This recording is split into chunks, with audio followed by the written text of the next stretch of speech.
Chair Young, we're now live. You're good to begin. Thank you so much, Megan. And we are now returning from recess, and we'll pick up with the item on our agenda entitled Furthering the Vision of the Board and KBE 2020-2021 Goals Discussion. Everything that we've done this morning has prepared us for this conversation this afternoon. I remain very optimistic about this work and so excited to engage with you guys in this task. So I'll turn it over to Dr. Glass to get started. Thank you, Madam Chair. I'm going to share my screen.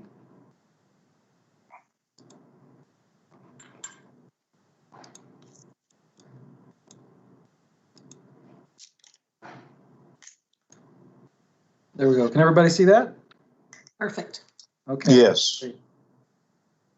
Great, thank you. So we wanted to have this time really as an opportunity for the board to reflect back on the vision and mission that really previous boards have set, to examine that, and also have the opportunity to think ahead around what are the things that this board would like to accomplish and set some goals for me as your new commissioner. So we've got 3 outcomes for this period that we have coming up. One, again, is review the existing board mission and vision, and as a task with that, to provide warm and cool feedback, things you like about that existing mission and vision, things that you would critique or questions that you have about it. That's the cool feedback.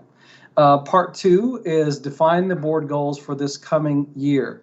And we have as a task the group development of a limited number of goals for this coming year, and then the synthesis of those. And we're going to try to break into 2 groups to do that. And we're going to talk a little bit about the ocean, and I'm glad Bob Hull brought that up earlier. And that the work here is really to develop those goals that are for this next year. We need to get to that conversation about the ocean, but we don't want to do things that boil it in this session just yet. And then the part 3 is to establish goals for me as the commissioner for this next year as well. In my contract, it says that we will have this conversation about setting goals for me. And so we have a model process that we want to put forward as a possibility, but want to get your feedback on how that will work.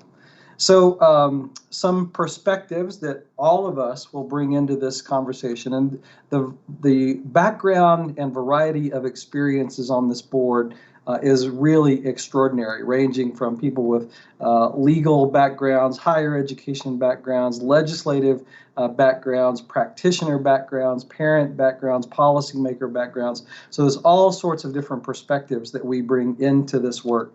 And so you may see some of our goals from your view as a member of the state board, and those things that Bob Hull and that Todd talked about that were your roles and responsibilities as a state board member. And so that's one perspective.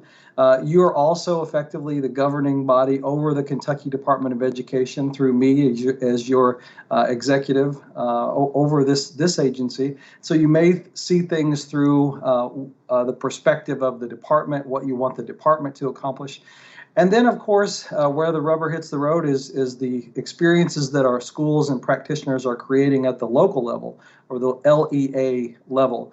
And so you may bring in that perspective. And so these overlapping perspectives are important to take into account as we have deliberations around what we'd like to accomplish in all of these areas.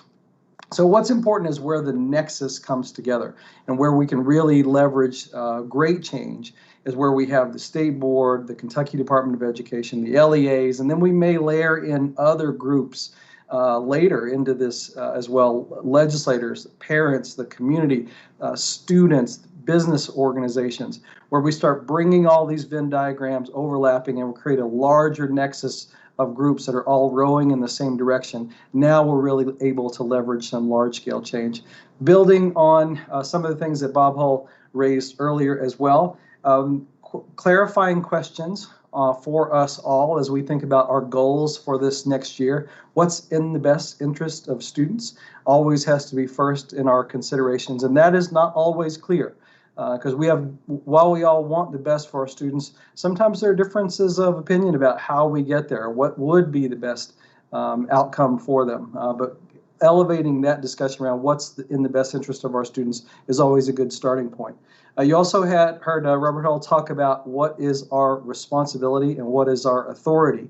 I will echo what I heard him say, is that frequently we get into trouble if we're not fully exercising our responsibility. So we're not doing what we are charged with as a governing body, as the commissioner, as the Department of Education, if we're not fully carrying out our responsibility, or if we're not fully carrying out our authority. And we can also err by extending ourselves beyond what is our responsibility and what is our authority. So there's always this balance where we think about what is our responsibility, what is our authority, and trying to move forward what is in the best interest of our students, given those two sort of governing limitations and empowering elements. So we talked a little bit earlier about the starfish analogy, and I'll bring it to boiling the ocean. We can frequently get in conversations about as a state board about the entire education endeavor as a state, that we want to change the assessment system. We want to change and improve outcomes for students. We want to change and improve the teaching profession and working conditions of our practitioners. We want to change the connections to post-secondary education and then to the workforce. A lot of the things that were raised by several of you today in your opening comments. We need to talk about the ocean, and Bob Hull said that today. You need to be in that conversation about the ocean. However, I want to ask that you hold on that for this session, because I want you to think about this period of time that we have coming up, that is from now really until next October. What are the things that you want to accomplish as a board? And those things need to be crafted, thoughtfully created into something that we can look back and say we hit our mark, we made our goals for this coming year. So we do need to get to that conversation about the ocean. But in this context, in this session, I want you to, if those things come up around, let's transform the teaching profession. Great conversation that I want to have with you. Hold that for now. And what we need to think about is, if our ultimate goal is to transform the teaching profession, first we need consensus among this board that is indeed the goal that we want to put in place. And we need the support of the legislature and the teaching profession itself and all those other perspectives that I mentioned earlier. We need to work toward getting clarity on what is our goal as an education system. So for this session, we're going to hold those things that we want to come back to when we have that conversation about the ocean. You're going to have a chance tomorrow to hear more about our assessment and accountability system. That's going to involve a conversation about the ocean. We're going to talk some today about a bigger discussion around the board's mission and vision and values and strategic plan. We don't have time to get into all that today, but if you want to talk about the ocean, we need to set a plan for how we're going to do that in a way that creates consensus, that gets all of the voices into that discussion, so that we can move forward thoughtfully and ultimately have an impact. So again, there are 3 parts. We're about to launch into that first part now. And that is to review and evaluate the existing board mission and vision. And we have Karen Dodd and Jennifer Fraker on. Both of them were on KBE's staff when much of this work was done in the past. So they're going to share you some of their perspectives on how the existing mission and vision came into being, what was some of the context behind that. And of course, Karen's role was created under Commissioner Holliday as an effort to have the department have capacity to measure some of these things and then report back publicly and report to the Board of Education on the progress that you're making toward meeting your mission and vision. So we thought it might be helpful just for you to have some context and looking back. And then we're going to give you a chance to sort of evaluate and critique the mission and vision that you currently have and decide if you want to do the work of changing it. So with that said, I'll turn things over to Karen and Jennifer to jump in and give us a little history and context. Thank you, Dr. Glass. Good afternoon, everyone. So yeah, I'm going to be really brief on this and just give you really the history since I've been here. And as Dr. Glass said, that's been since Dr. Holliday was here. I started in this position in 2011, I believe, but I was part of what he called at the time the delivery unit, which did start in 29 or 2010. So it's been a really exciting time to see how all of this has progressed over the last 9 or 10 years. I think what it was most interesting was when Dr. Holliday first started, he really established the vision and the mission for KBE. And we had posters up with both the mission and the vision all around the department. So he really embraced making sure that everyone in the department was aware of that vision and mission. And then also the goals, and that's where the delivery methodology that we used came in. So establishing a strategic plan that we called delivery plans. And at that time, we had a plan around every goal. So we had anywhere from, 4 to 6 plans going at one time, just depending on where we were in the process. And then we had goal owners, that those were associates who owned those plans and made sure that the work kept going. My role was really just to meet with all the players throughout KBE and looking at what strategies were in place and what goals were they pushing on, and were we making progress. So when Dr. Pruitt came in, we backed off of that a little bit. We didn't do what we called assessments at that time. It was seen as kind of an extra work for some people. So we kind of backed off on doing the assessments and the stock takes. And with Dr. Lewis, we didn't really get back to doing that. We were on our way, I think, to starting that, but never quite got back there. One thing I do want to point out is that under Dr. Lewis, I think it was, we did establish not only a vision and a mission for KBE, they were just slightly changed from what we started with Dr. Holliday, but we also worked with the board at that time to come up with a mission for the board.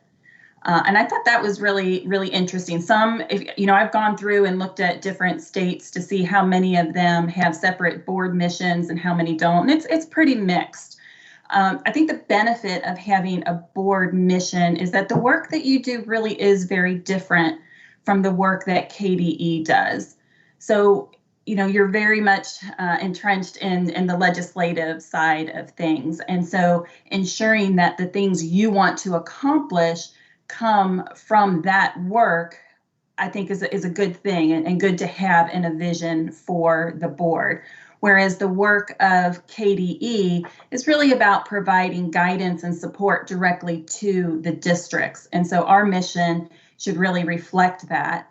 And then when we talk about a strategic plan, generally that's owned by the department as well. So the commissioner leads that work. As the chief performance officer, again, I report to the commissioner about how that work is going, and then also to the board how things are going and if we're making progress in that area. I think those are really the big things I wanted to hit on. I think you're aware of the mission, the vision for KBE, each and every student empowered and equipped to pursue a successful future. That has been in place for quite some time, not that it can't be changed. And then our mission for the department is to partner with districts, schools, families, students, business and industry, and communities to provide leadership and support to ensure success for each and every student. One of the other things that we did, I think it was under Dr. Pruitt, were to put the core values in place. And so we had equity, achievement, and integrity under Dr. Pruitt. And when Dr. Lewis came along, we added collaboration to those core values. So we currently do have those 4 core values in place. And if we were in the building, you would see them on the wall just outside of the boardroom. Again, those are certainly up to discuss, to add, modify, change. But that's where we've been. And Dr. Glass, I'll turn it back over to you. Thank you, Karen. Jennifer, do you want to speak to this mission statement that the board has since August 17 and some of the context on this? Or Jennifer, I can do that if you prefer. Okay, that'd be great, Karen. Sure, I'll defer to you, as Karen was actually the one that worked with the board to develop this mission statement. Okay. Sorry about that. Yeah. So we did this. Hal Heiner was over the board at the time that we came up with this mission statement. Again, this was at one of our retreats that we talked about them having a separate mission statement. So that's where this came from. And it was just them kind of just talking through the things that they wanted to really focus on in their time as a board. So I don't know that it 100% sticks with legislative. I think it goes a little broader than that. They really, I think, were also thinking about what they wanted the department to accomplish as well as the board. So it is, I think, a little broader than what a board mission maybe generally would look like. Thanks, Karen. Thanks, Jennifer. A couple of terms that you heard, board, that were brought up were things around deliverology and stock takes and goal leads. These are sort of terms of art that comes from the deliverology framework. It was put together by a person named Sir Michael Barber, who used to be the Minister of Education in the UK. And he put together really a system for once an entity, a governmental entity, lays out something that it would like to accomplish, how you would develop measurable outcomes related to those goals, and also put in place teams of support and accountability around delivering on those goals. So when Karen talks about deliverology and stock takes and goal leads, or in Jeffco we call them tactic teams, that's what that is. It's to try and put some structure around carrying out and accomplishing your goals. It frequently is great at creating clarity around what you're trying to measure, how much progress you're making, but it is also, I will say, in organizations where I've put it in place, it is seen as it can be burdensome because it's additional work and reporting out and keeping track of things that's outside of what an organization normally does. KBE is really fortunate to have the capacity of Karen Dodd and her team already in place to assist us in creating this. With this time, what we wanted to do is really have the board have an opportunity to look at this mission statement that was put in place in 2017 around what you would accomplish as a board. So you see the language here to place Kentucky schools on a steep trajectory of improved student outcomes. And then there's some specific things that the board would do.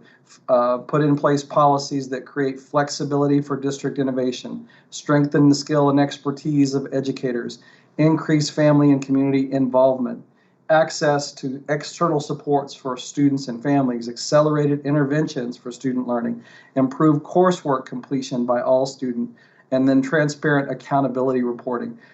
Some of these things are values statements. Some of them are really goals or objectives that we could attach measurements to, but they nevertheless form what at that time were some things that the board wanted to accomplish in its mission statement. Going back to the vision statement, this is what the board had in place in 2016. Each and every student empowered and equipped with the knowledge, skills, and dispositions to pursue a successful future. So that's the big idea of what the Board of Education in 2016 wanted to accomplish. We wanted to give you an opportunity to reflect on these, both in warm and cool feedback, things that you like about these two statements and the things that you would change or have questions about with these two statements. And so we're introducing this term task here. And task is something that you'll hear me talk about a lot because I firmly believe that the student task or the task of the learner is the most important and greatest leverage point that we have for transforming education. The task is a point in a lesson or in learning when things are handed back over to the learner and the learner has to carry the cognitive load. You have to do the work now rather than somebody talking at you, as you've gotten a lot of today, and is common in adult meetings. But one of the things that we want to model is using some of the same terms and language that we want to see proliferate throughout our schools in Kentucky: a focus on the student experience, a focus on the student task, and a belief that there is synergy between the way that we learn best as adults and what we would like to see our kids and how we would like to see our kids learn. So now we're going to shift to this task for you. You're going to do some work. The first task is in 2 minutes. So I'll give you 2 minutes to do this. Write down what you like, appreciate, or admire about the existing mission and vision. So this is warm feedback, and I'll go back and show them to you. So you get the chance to see them. But we're going to take 2 minutes and do this. I'm going to have each one on the screen for about 1 minute. So grab a piece of paper or type or however you take notes. And we're going to do warm feedback. These are the things that you like about the mission statement. And I'll leave this up for 1 minute for you.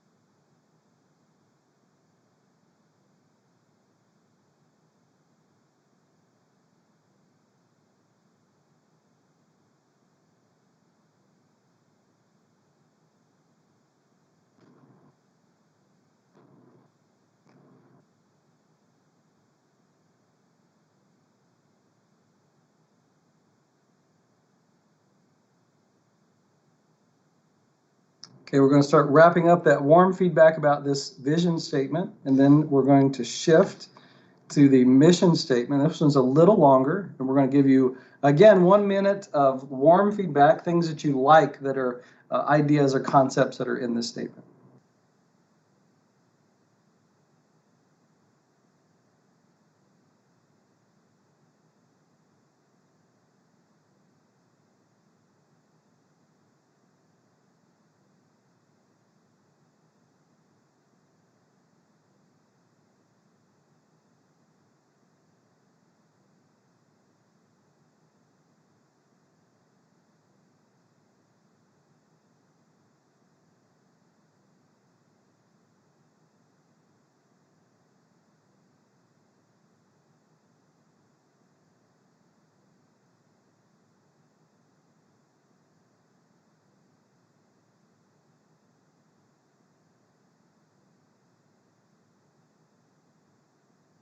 We're going to start wrapping that up.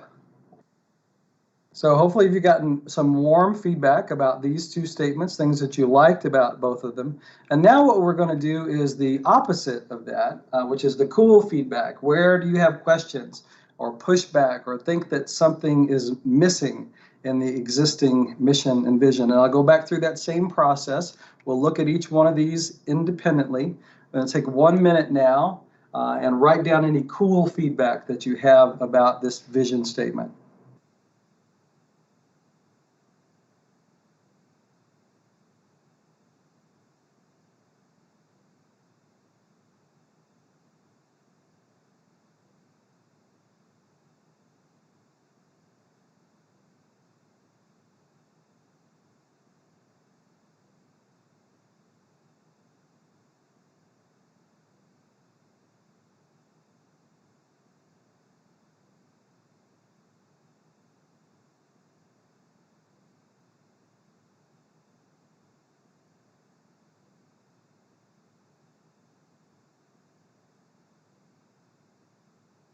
We're going to start wrapping up this one, and I'll move you to the mission statement from August 2017, and we're going to gather now cool feedback that you have around these concepts.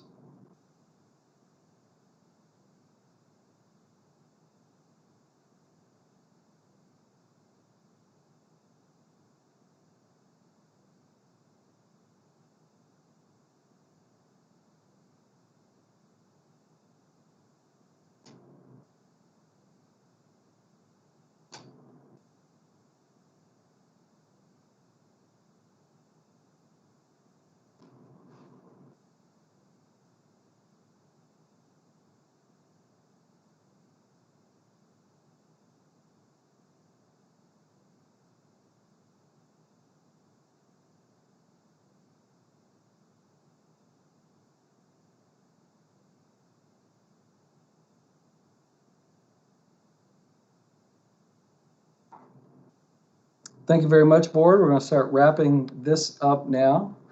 And so then our process now is to share out the warm, and then we'll go to the cool feedback, taking care not to repeat previously mentioned comments. So, Madam Chair, I'm going to turn things back over to you, and I'll stop sharing my screen so that we can see each other and allow you to recognize board members to share out what was the warm feedback that they had through that exercise. What were some of the things they liked about those two statements? Oops, you're muted, Madam Chair. Rookie.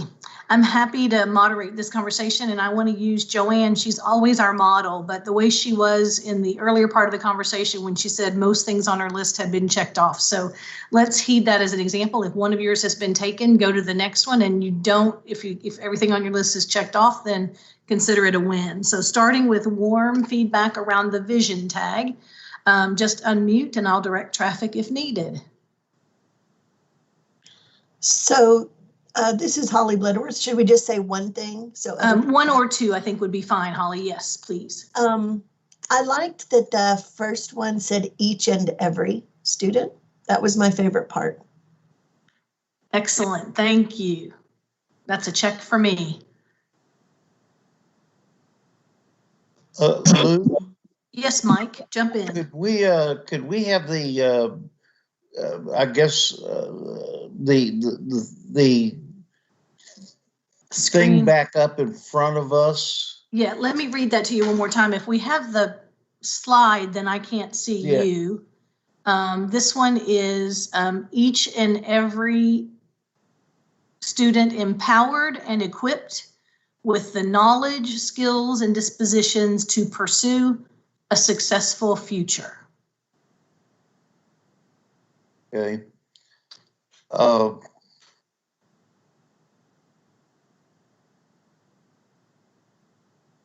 What I did was I wrote down the numbers for the sections that were up there. Like I've got number 1, 3, and 6 as positive things. Okay, so that was on the mission statement one. We'll come back to that one in just a second. Yeah, Thanks, that's Mike. right. That's right. All right. So on the vision for me, just a general notion is it is short and absolutely can be memorized. So I think that soundbite nature of it appealed to me. Anybody else warm?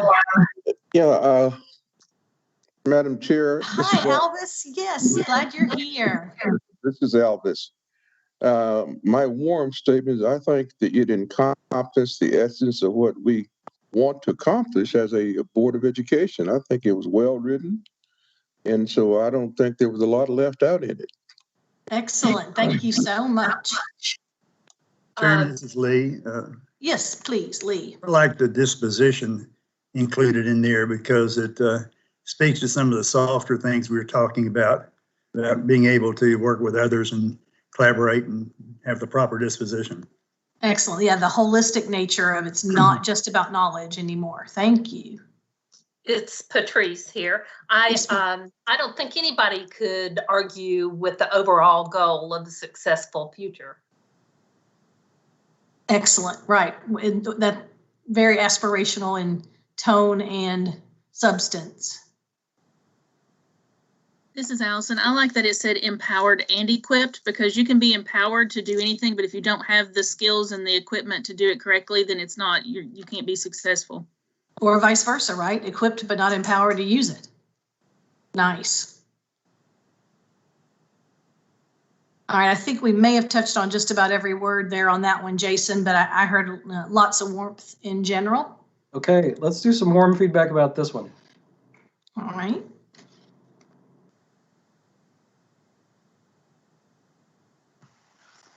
This is Lee. I like family. This is Joanne, and I like the fact that family and community were included. Excellent. Thank you. And Lee? I like the strengthening skills and expertise of educators. I'm not sure we're taking enough time to allow them to do that. And we're asking them to do a lot of change. And so I think that's important. This is Excellent. Mike. Yes, sir. I like the first one, the flexibility for district innovation. I really like getting the community involved. I liked the increased family and community involvement, obviously, that follows up for number one. And then the improved coursework completion by all students, I think was an important one for me too. All right, thank you, Mike. This is Holly. I liked that it said the word steep because I felt like that was hitting it like a sense of urgency.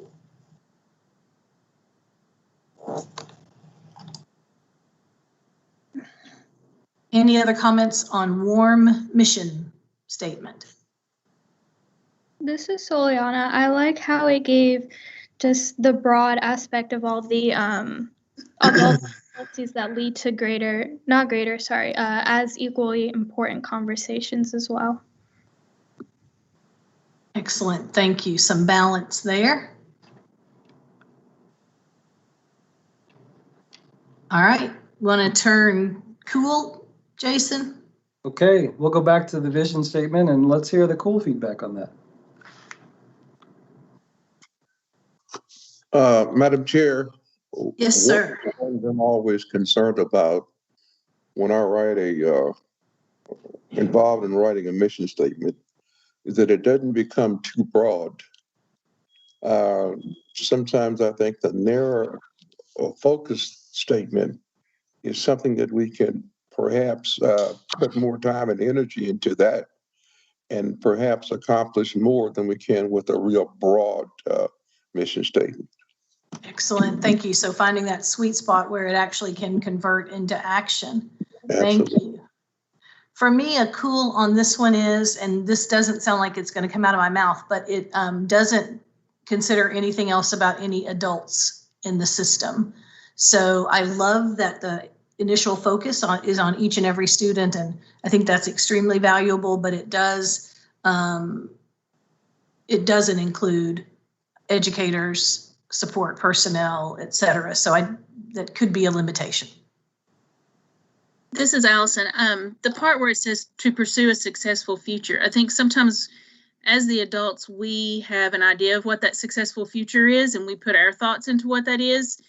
But I'd like to see the language a little more specific to the child's idea or something to do with child's future, because I just think sometimes we require things of students that really don't match their future and what they have in mind, which could be successful in a way that we've not even envisioned. Mm-hmm, mm-hmm. Some ownership of her future in that statement. Lou, I want to follow up on that and just add to it. My cool on this one is that it sounds as though somebody else already knows what's good for these students. Yeah. And it doesn't sound as though our job is to help them articulate what they view to be good and craft a vision for their future for which they are willing to work very hard and learn and be prepared. So it is, it sounds as though somebody from on high is going to tell them that they are now empowered and that they are now ready for a successful future without their input. So I know that's kind of a broad view, and I don't know how to fix that with editing, but I do think that we've got to understand that learning is driven by the learner. And our job is to help inspire them with goals and objectives and help cultivate their dreams so that they have a reason to learn. Excellent, thank you. And we're after the concepts too, so we won't bog down with how we have to get that across in the words. Let's capture those concepts first. Thank you. Lou, this is Mike. I agree with both the statements by Allison and Vice Chair Robinson, because that kind of caught me off a little bit, the fact that we were pushing them to pursue a successful future. Well, each person has their own idea of what a successful future is. And I don't think we should be substituting our idea of what their successful future is without them allowing to experience life and decide their own successful future. So that's all I wanted to state. Thank you. I think that came out really strongly there. And when you restated it, a successful future, Mike, I think you're onto something, as if there were only one route. Right. I'm sure that's not what the framers intended, but it could fall in that way, and then the message is lost. Thank you. Lou, this is Lee. Yes, sir. My first reaction was to the word equipped being more like training. But then someone talked about it, empowered and equipped might be, together might be that meaningful, but I can see people empowered and equipped to go out and do something. You tell them what to do and you equip them to do that job. It's not as if it's a deep learning experience, but yeah, I'm a little hung up on that word. I'm kind of with you on that one too. There's a side of me that wants it to be something more like enlightened. Yeah. But then we might miss other connotations there too. But thank you. Yes. This is Patrice. I am uncomfortable with the word pursue. And I've tried to figure out exactly why that level of discomfort is resting on me. But I think it's because it gives me a negative connotation. I'm chasing after it rather than some completion or success. I think that's helpful, Patrice. I don't know if this is playing into your thought, but when I saw pursue, it also reminded me that it's still a future notion. Pursuing something happens later on. And sometimes I think we disrespect students who are living their real life right now by always moving them to a future orientation. I don't think we'll escape that, but that may be embedded in that resistance to that verb. This is Claire, and I'm sort of going back to that ocean idea where it seems like we're really trying to create an environment where children are empowered. And to me, I think I'm with Patrice on this idea of pursuit, where you may never catch it, Yeah. but we want them to swim in that ocean where they are empowered to discover who they are and find their interests. Excellent. Thank you. So, Lou, this is Amanda. I wonder if it would be helpful to think about, as we talked earlier, about the transition, right? So when they leave our P12, if they had the opportunity to go to state-funded preschool, so if they leave our P12 system, is it transition into, successfully transition into whatever that may be? And I know, not to wordsmith, but I'm just trying to understand the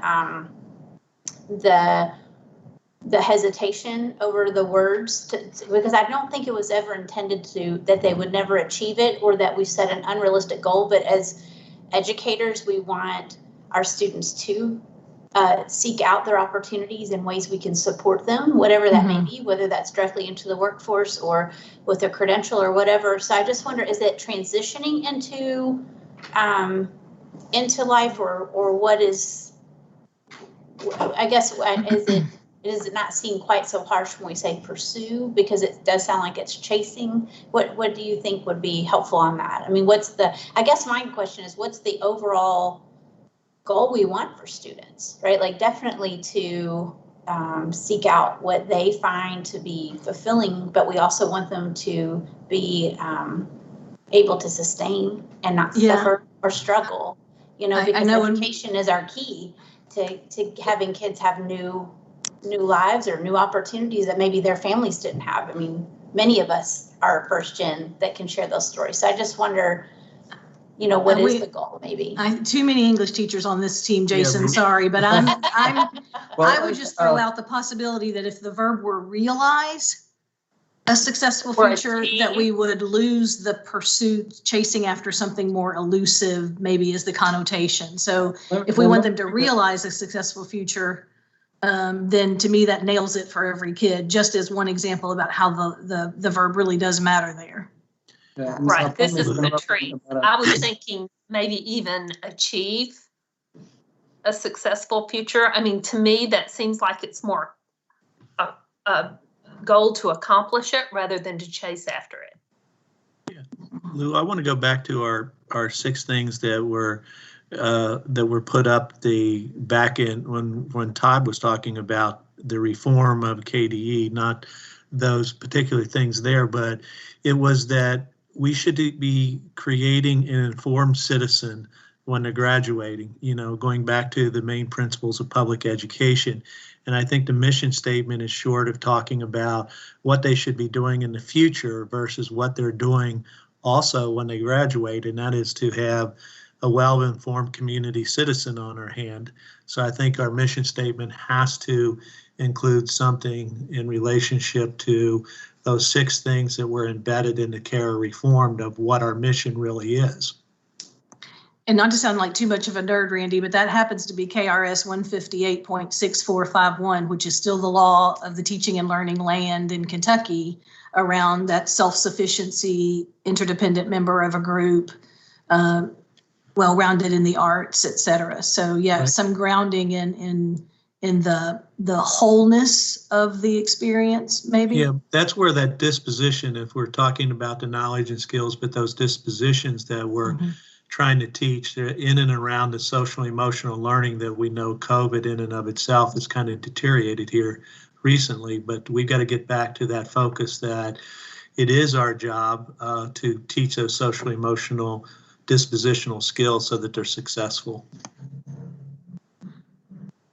Yeah, even realizing a well-rounded, successful future, or some, you know, a few other words wouldn't hurt. This one's pretty sparse.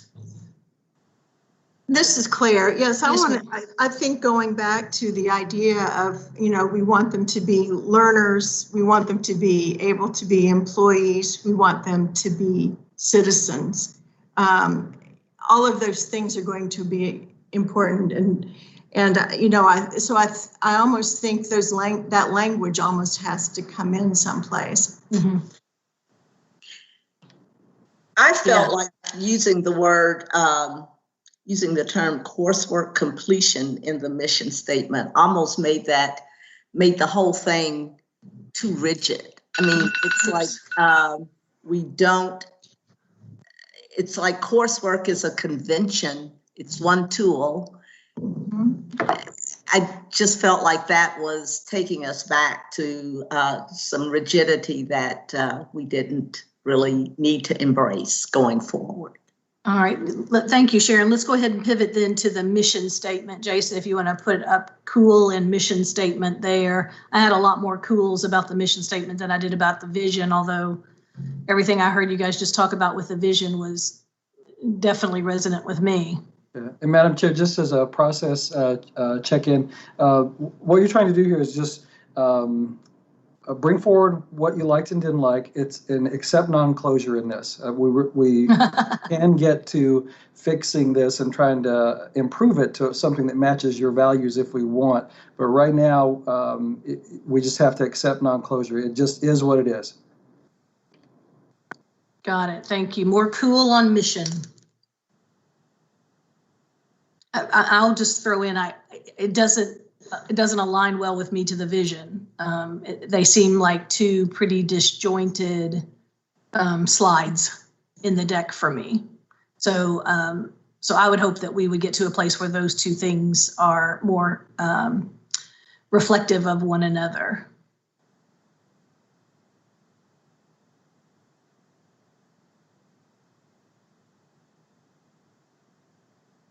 This is Allison. At the part where it says strengthening the skills and expertise of educators, I feel like it should be more of utilizing expertise of educators versus strengthening it. I think we need to take advantage of what we have in our state, is not so much strengthening it, but utilizing it. Thank you. I do think there are a couple of probably unintended deficit notions in the list.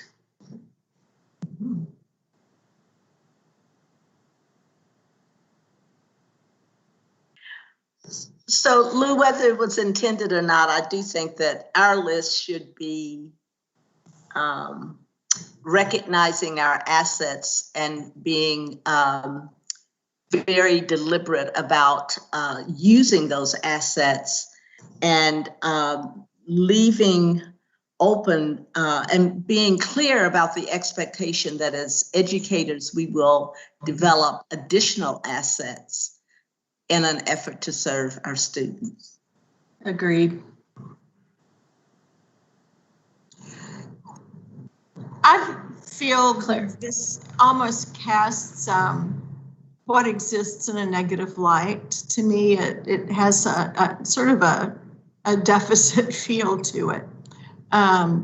You know, and I'm agreeing with Sharon in terms of looking at the assets that we have. You know, I really don't think this matches where the board vision is at all. I'm just not real happy with this at all. This is Holly. Oh, go ahead. Oh, I'm sorry. No, go ahead. I'll call Holly, then Patrice. Okay. Go, Holly. What I didn't like about it was that it felt focused on maybe testing with the, you know, student outcomes. It felt very centered on that instead of the child. And although I like that it lists those other things and does include the ways that we support students, I felt like I just didn't really like how it didn't seem centered on the child. Thank you. And then Patrice. While I was reading through it, I was trying to, I kept feeling the sense of familiarity, and I was trying to focus in on that, and I couldn't get past the point finally of realizing these are the tenets of CARA, and they've been reworked or reworded.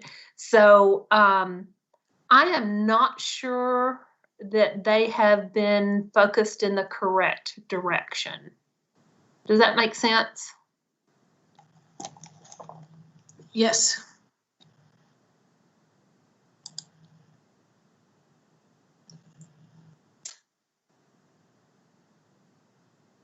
Any other last chance, cool mission statement responses? All right, thank you. Jason. Okay, thank you, Madam Chair, for facilitating that. The next phase of this is this discussion now. Now that you have had a chance to look at what the existing and published mission and vision statements are for the Board of Education, now is a discussion around, do you want to do the work of revising those? And that is a whole other, we'll need another whole day retreat like this to really get clarity on what are our values and what do we mean by those. What is the mission of the, or what is the vision of the organization, and get clarity around that. And then what is the mission of the organization? And anybody who has been through that process knows that it can be arduous and time consuming and exasperating, and also incredibly clarifying and rewarding if done right. So we didn't come into this thinking that you wanted to do that. We came into it thinking that you probably should have a good understanding of what is already in place, so that you're ready to have a discussion about, as really a new board, a relatively new board, do you want to do the work of revising these and then building in place a system of supports and metrics around those outcomes? I, for one, yes, want to engage in that process with these people. I'm going to say yes. We are at a different point in time in the world of education right now, compliments of COVID. I think we need to take a better look at this. This is Claire. I think, we've talked quite a bit about wanting to change the direction that we're going. And I think that this is the time, if we're serious about that, this is the time to put the work in on the front end. This is Jacqueline, and I am all for this. This is Lee, and I agree. I think that proper mission and vision statements really let you know every morning what you're trying to accomplish.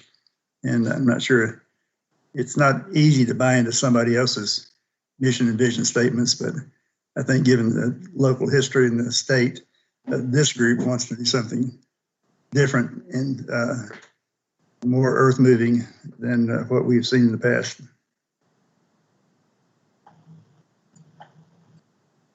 Does anyone see that differently?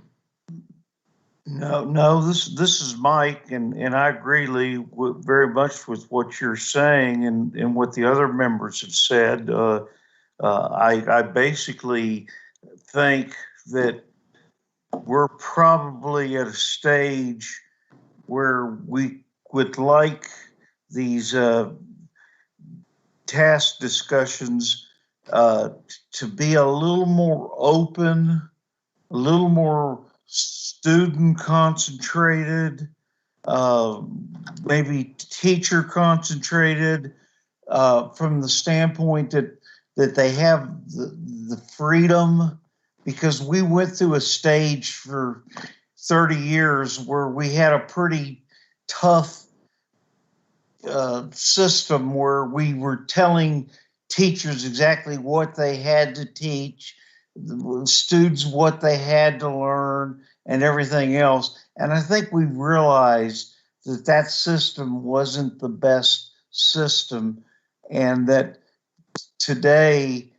with the advancements that we've had, we're getting better results. So I would like to see us maybe open it up a little bit too. Excellent, thank you. So Dr. Glass, I think we have given ourselves some marching orders for a board work session, perhaps in December. Thank Can you. I make one more quick comment? Oh, yes, please, Lee. Pardon me. I'm sorry. I just want to say that as I've been in business for a while, I've always felt that you can't hire a consultant to come in and get your company to agree on a mission statement that you put up on the wall and you make banners and flags and car stickers and stuff like that. If you don't feel it in your gut, you might as well not write on the wall. And I don't think even in a large organization, you can ask a subcommittee to go out and develop it and come back. What's really interesting about this group, Commissioner, is that we all want to be involved in your selection. We didn't have a search committee. We had the board. And I think that that's worth a session, because once we as a board go through the concept of what we want our vision and mission statement to be, that'll really set the blueprint, I think, for what we're going to be doing for the rest of the term in this office. So I think it's very important we do that. So thank you. Thank you. Thank you. Well, it sounds like you have a consensus, Madam Chair, and we'll go to work on structuring an experience where you have the opportunity to think about your values and your mission and your vision, and then what measures and goals we can put in place following that. I did just want to remark, in listening to the comments that you made, it's clear to me that you have a real aspiration to swing for the fences and to put an imprint on education in the state. And what was also clear to me is that just because one has a formal education experience doesn't necessarily mean that you're finished learning. I have some pieces of paper with Dr. Wethington and Dr. Todd's signatures on them. I thought that meant I was done learning, and I learned that that is not the case. So we also, I think, have to recognize that learning is a lifelong endeavor, and that learning is part of life. I think we want to transition to the next part. We've finished part one of our three-part agenda. Madam Chair, if you're okay, we're ready to move to part two. Okay, is this breakouts now? Not quite yet. We have a Okay, little good. framing to do, and then we'll have the breakouts, which we'll see if we'll test our technical expertise on that and see how we do. All right, so this is the introduction to board goals for 2020, 2021. Thank you. Right. So now we want to really get down to some specifics around what is it that you want to accomplish as a board for this coming year between now and next October when we have another retreat. What will you want to have accomplished? We wanted to just as some framing for this conversation, for some things for you to think about, to consider this very simple logic model that has you think about input, process, and outcomes. Frequently, when we think about goals, we immediately jump to the outcomes. What are the things that we want to accomplish? What's the big, hairy, audacious goal that we want to see put in place? And that is really, really important. It is important, going back to the conversation that we just had, that there's clarity in place around, getting a little feedback, that there's clarity in place around what you'd like to accomplish and what that exciting, audacious goal for the future looks like. But depending on where you are as a board, where we are as an organization with KBE, where we are as a state in the progress toward that big, hairy, audacious goal, to steal Jim Collins' words, we may want to think about goals for us in the shorter term that are focused on inputs. What are the resources or human, financial, otherwise, that we need to accomplish that goal? What is the process that we need to put in place to accomplish that goal? And so I guess I'm putting this up here to just sort of give you a frame and also give you permission to put forth goals that are not just outcome oriented, but are also input and process oriented, and let what you want to accomplish in the next 9 months drive these goals rather than forcing them all into outcomes. We do need to have outcomes focused goals. Completely 1000% agree with that. But given the time frame of what we're looking at, we may also want to consider input and process goals.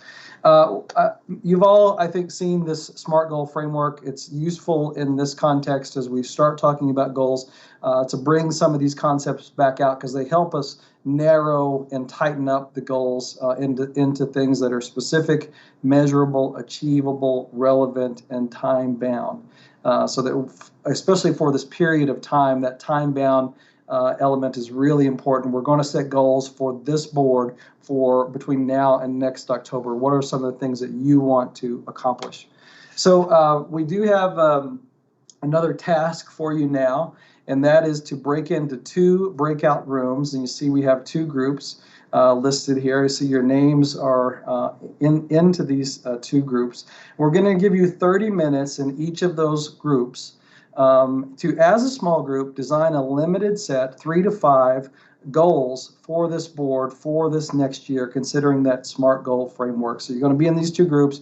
You're going to work together to hash out these 2 goals. You're going to have Jennifer and Karen are going to be your facilitators in the 2 groups, and they are going to cram you toward consensus, meaning that they're going to keep pushing you to get this down to 3 to 5 goals, eliminate as much as you can, so that you're able to come back together and report out to the larger group what your goals for this next year are. And then we're going to go through a process of synthesis to try and blend those together to really arrive at, here are some things that we want this board to accomplish. So at this point now we want to transition to that those 2 groups. Now this is maybe the most technically daunting part of the job today, is can we successfully get everybody sorted into these 2 groups and then somehow get sucked back into this main room later. So I am not certified to do that, so I'm not sure what our process is at this point, but that's what we need to do. What's our process around getting into these 2 groups, Madam Chair, Jennifer? Yes, I have some directions on that for the audience. In terms of the board members' tasks, you received a link, a Teams invitation in your calendar for your specific breakout room. So in just a minute, when I give the signal, we'll leave this room. Go ahead and click the X or leave the red leave button. Then open up your calendar and that will direct you to your breakout room. That should all happen by about 1:20. Believe it or not, Jennifer actually built a break in for today. So we will be in our groups from 1:20 to 1:50, and then we'll take a 10-minute break and all come back to this room at 2 o'clock. So before I make the closing announcements to the viewing audience, Joette, Jennifer, any other directions for the board about how to get to breakouts? That's it. You got it, Chair Young. So you have an invitation and you'll just head over to the room. All right. So the board will now break into 2 working groups.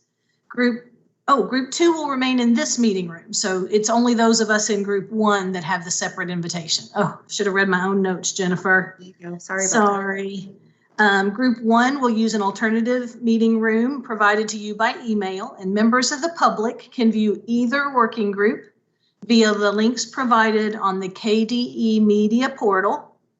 Once the groups conclude this task, all members will return to this meeting room and the meeting will continue to be live streamed via one feed for the remainder of the meeting. And Megan and Andy, I will notify you when we are all back together, and that should be approximately 2 o'clock. All right, good luck, everybody.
Anybody want to start with one that seems top of mind or particularly important in these times?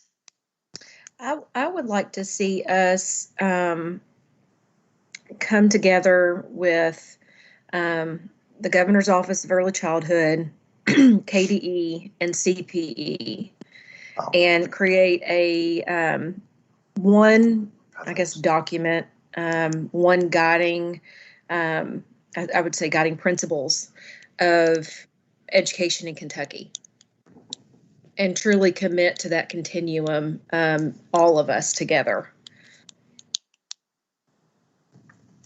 This is Mike Bowling. I think I'm on this board, I believe, aren't I? Yes, sir. Okay, sorry about that. I'm not quite as good as you all are on the electronics, but the one area, and I agree with the Lieutenant Governor, that I would really love for us to take a look at going into, especially, this is a unique session that's coming up. I don't think I can ever recall us having a one-year session coming up because of this COVID stuff that happened this last year. So we're actually going into the second half of the two-year session.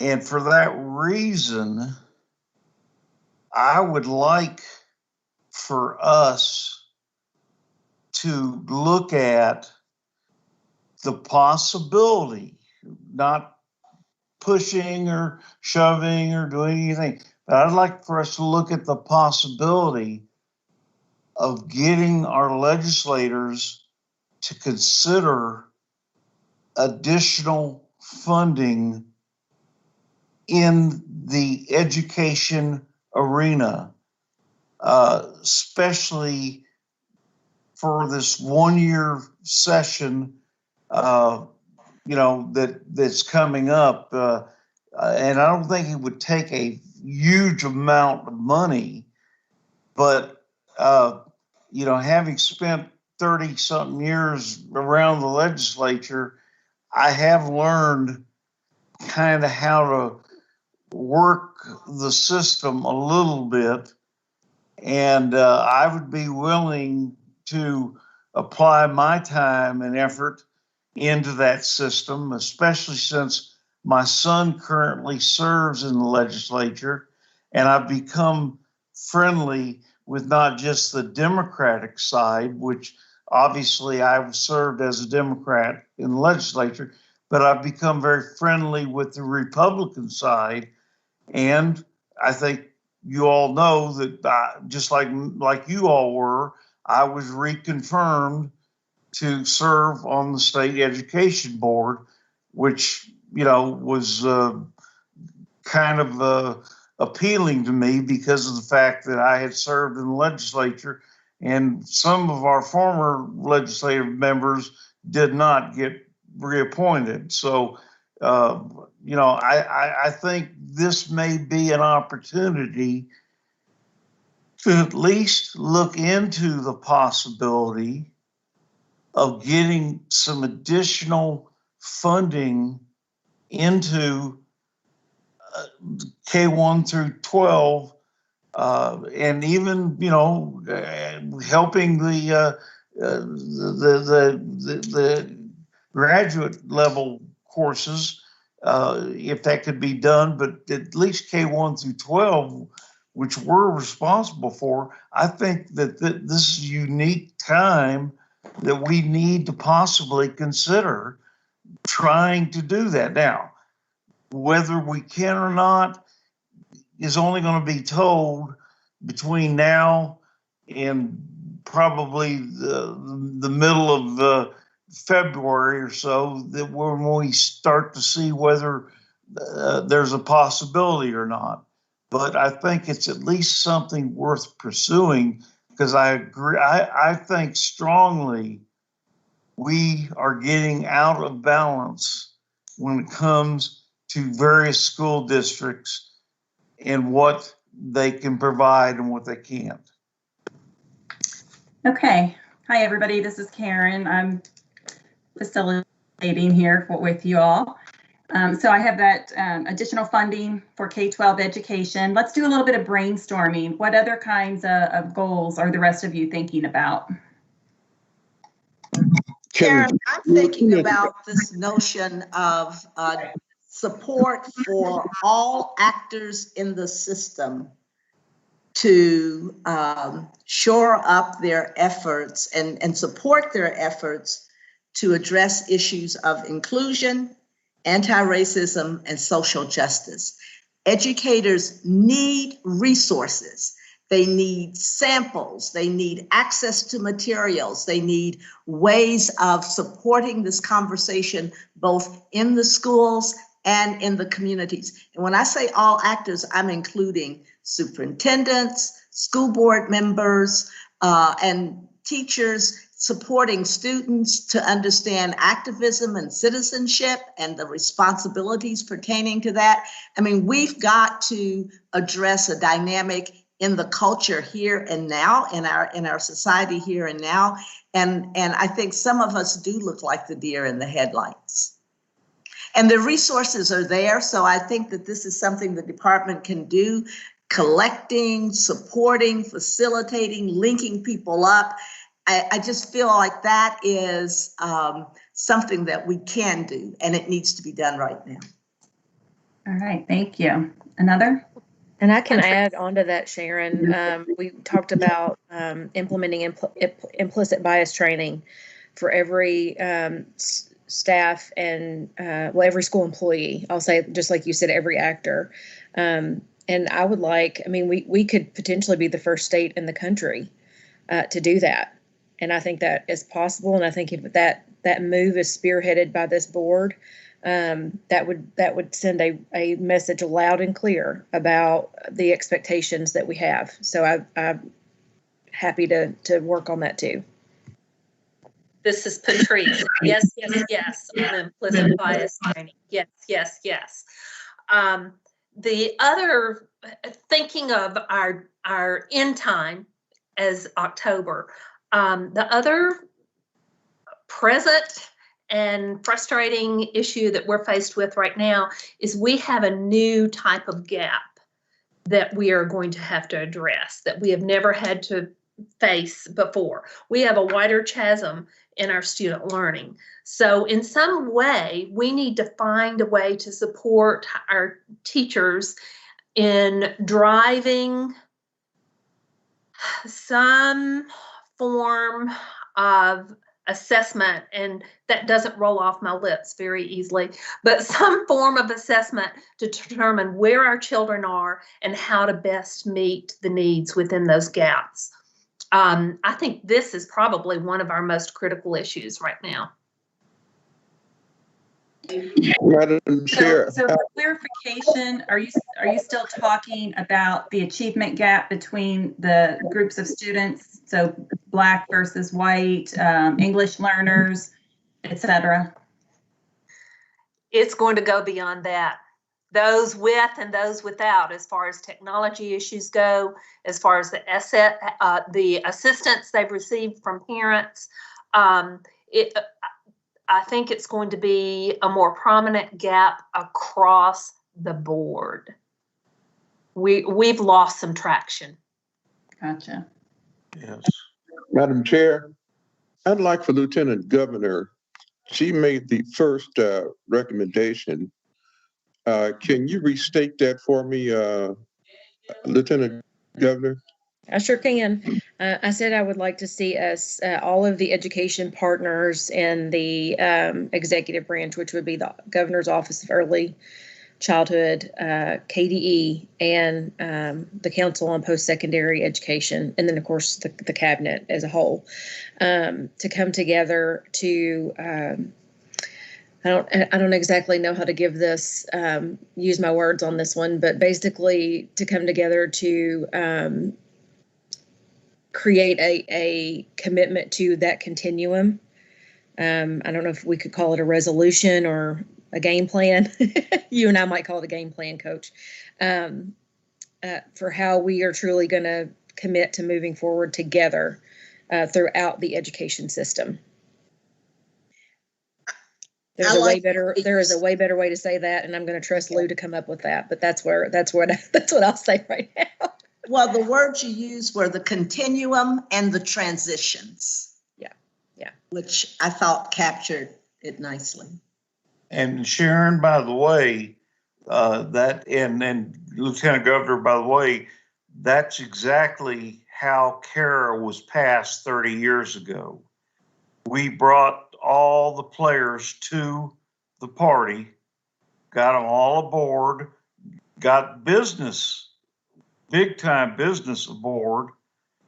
They pushed the newspapers to publish the good stories, and then we were able to get that passed. Plus, we sweetened the pot a little bit. We put up $600 million worth of bonds for roads. So if you wanted to get your road done, you needed to vote yes on the tax. And that's how it got done. So, Liana, we want you to pitch in too, so feel free. Yes, Randy, we're gonna. Yeah, I was just saying, into that, back to that, we want to create that P20 pipeline with support systems along the way is our particular goals. Every child reading on grade level, exiting that third grade, as we talked about. What is that transition from middle school to high school, and what's that transition from high school to post-secondary, so that the goal should be centered around the SMART goal should be centered around those transition points, then to allow those site-based councils to fill in those particular gaps, knowing what the access and opportunities are in their own local locales. Okay. You were going to say something, Soliana? Yeah, I wanted to have more of I wanted to immerse myself more, and then I would have a more definitive answer to a goal. But I think one thing coming into this that I wanted to prioritize was just voice in general from all aspects of education, and that leads to the effectiveness of these gaps and the discussion of it, like social justice, like you said, and equity. So I truly believe that allowing that and providing resources for that will have a better effect for these discussions to happen, so that there could be a greater impact. Thank you. And those are excellent points. And I think, some of the things that, as opposed to reinventing the wheel, I think, as Mike talked about earlier, that when we started with CARA, there were a lot of parameters that we put around success to make for access and opportunity, like our family resource centers and different things. And even though we've kind of funded those a little bit better here lately, there's still a huge gap, and there's still lots of schools waiting for centers that were approved and didn't get. So I think, in our looking at our SMART goals, Karen, I think one of the things that we can do is go back and look at those outside community forces, those partnerships that Mike talked about there, and re-strengthen those, because I think that over the last 4 to 6 years, though, they've been slowly chipped away. Those tenets that were making CARA a very quality, holistic system were chipped away at. And I think if we don't have to reinvent, we need to go back and look at and re-strengthen. Wow. Madam Chair, I think our goal was to come up with some three or five goals. And yeah, I think so we're brainstorming right now, and then we'll go back and decide which 3 to 5 we want to focus on. Right, and I don't know how many we have so far where we've been brainstorming, but I know I've got at least 5 of them here. Well, Elvis, if you'll allow me, let me just ask, maybe this isn't a new one, but we really spent a bit of time on this whole system, the continuum, the transitions, and Randy brought in the role of the site-based councils. And so I'm just going to ask, what if we were to leverage the site-based councils to be more engaged and responsible parties to a broader accountability system, so that they own the goals for their schools, they own the metrics they use to determine if they're making progress or not, they own the responsibility for advocating for what they need in order to make progress, and we support them in that. We expect superintendents to report on what they are hearing from their local site-based councils, so that we get this whole accountability thing closer to the boots on the ground, the parents, the teachers, and the students in those schools. I mean, is that too crazy? I mean, these are the people with the best informed voice, the best informed view, but we don't hear from them in the accountability system. I'm just asking. All right. Any other thoughts before we start trying to form a couple of these into SMART goals? I think I would be remiss if I didn't bring up one of my passions, and that is early childhood. I think we've gone back over and over today saying that that is the first step to success for a future. So I think we're going to have to come out strong for early childhood initiatives. And again, I want to stress the developmentally appropriate side of that.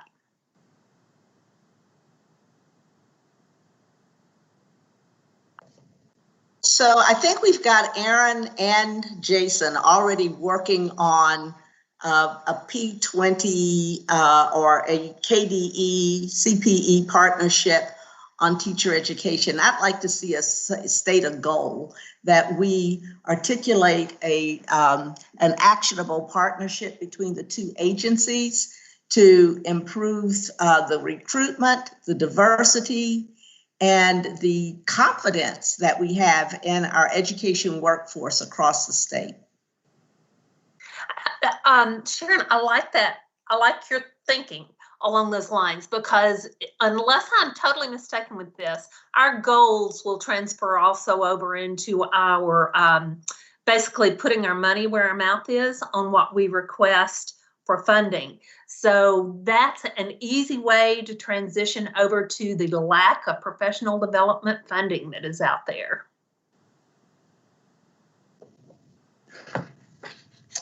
All right, we've only got about 22 minutes left. So, oh, Melody just said 12 minutes until the break. I thought we had until 2 o'clock. I think that 2 o'clock time includes the break. Oh, yeah. Okay. Well, we better get moving then. I guess I didn't listen. Sorry. All right. Which one of these do you all want to start with? So I've heard about additional funding, support for all actors in the system around inclusion, anti-racism, injustice, assessment for where the gaps are, using the governor's office, KBE, CPE, and the cabinet to create commitment for the continuum of education, P through 20, the transition points, inclusion of all voices for social injustice and equity, utilization of partnerships came up a couple of times, leveraging school board councils, early childhood. All right, what's standing out to all of you? I've heard a lot around that partnership. Do you want to start with working on a goal for the partnership? How specific can we be here? What specifically do we want to accomplish when it comes to partnerships? If we're going to prioritize, I got to go back to what Mike said. You know, most everything involves funding. And so I think Mike hit it on the head that we could probably create a partnership with the state legislature to the point where we can go and ask for some additional funding.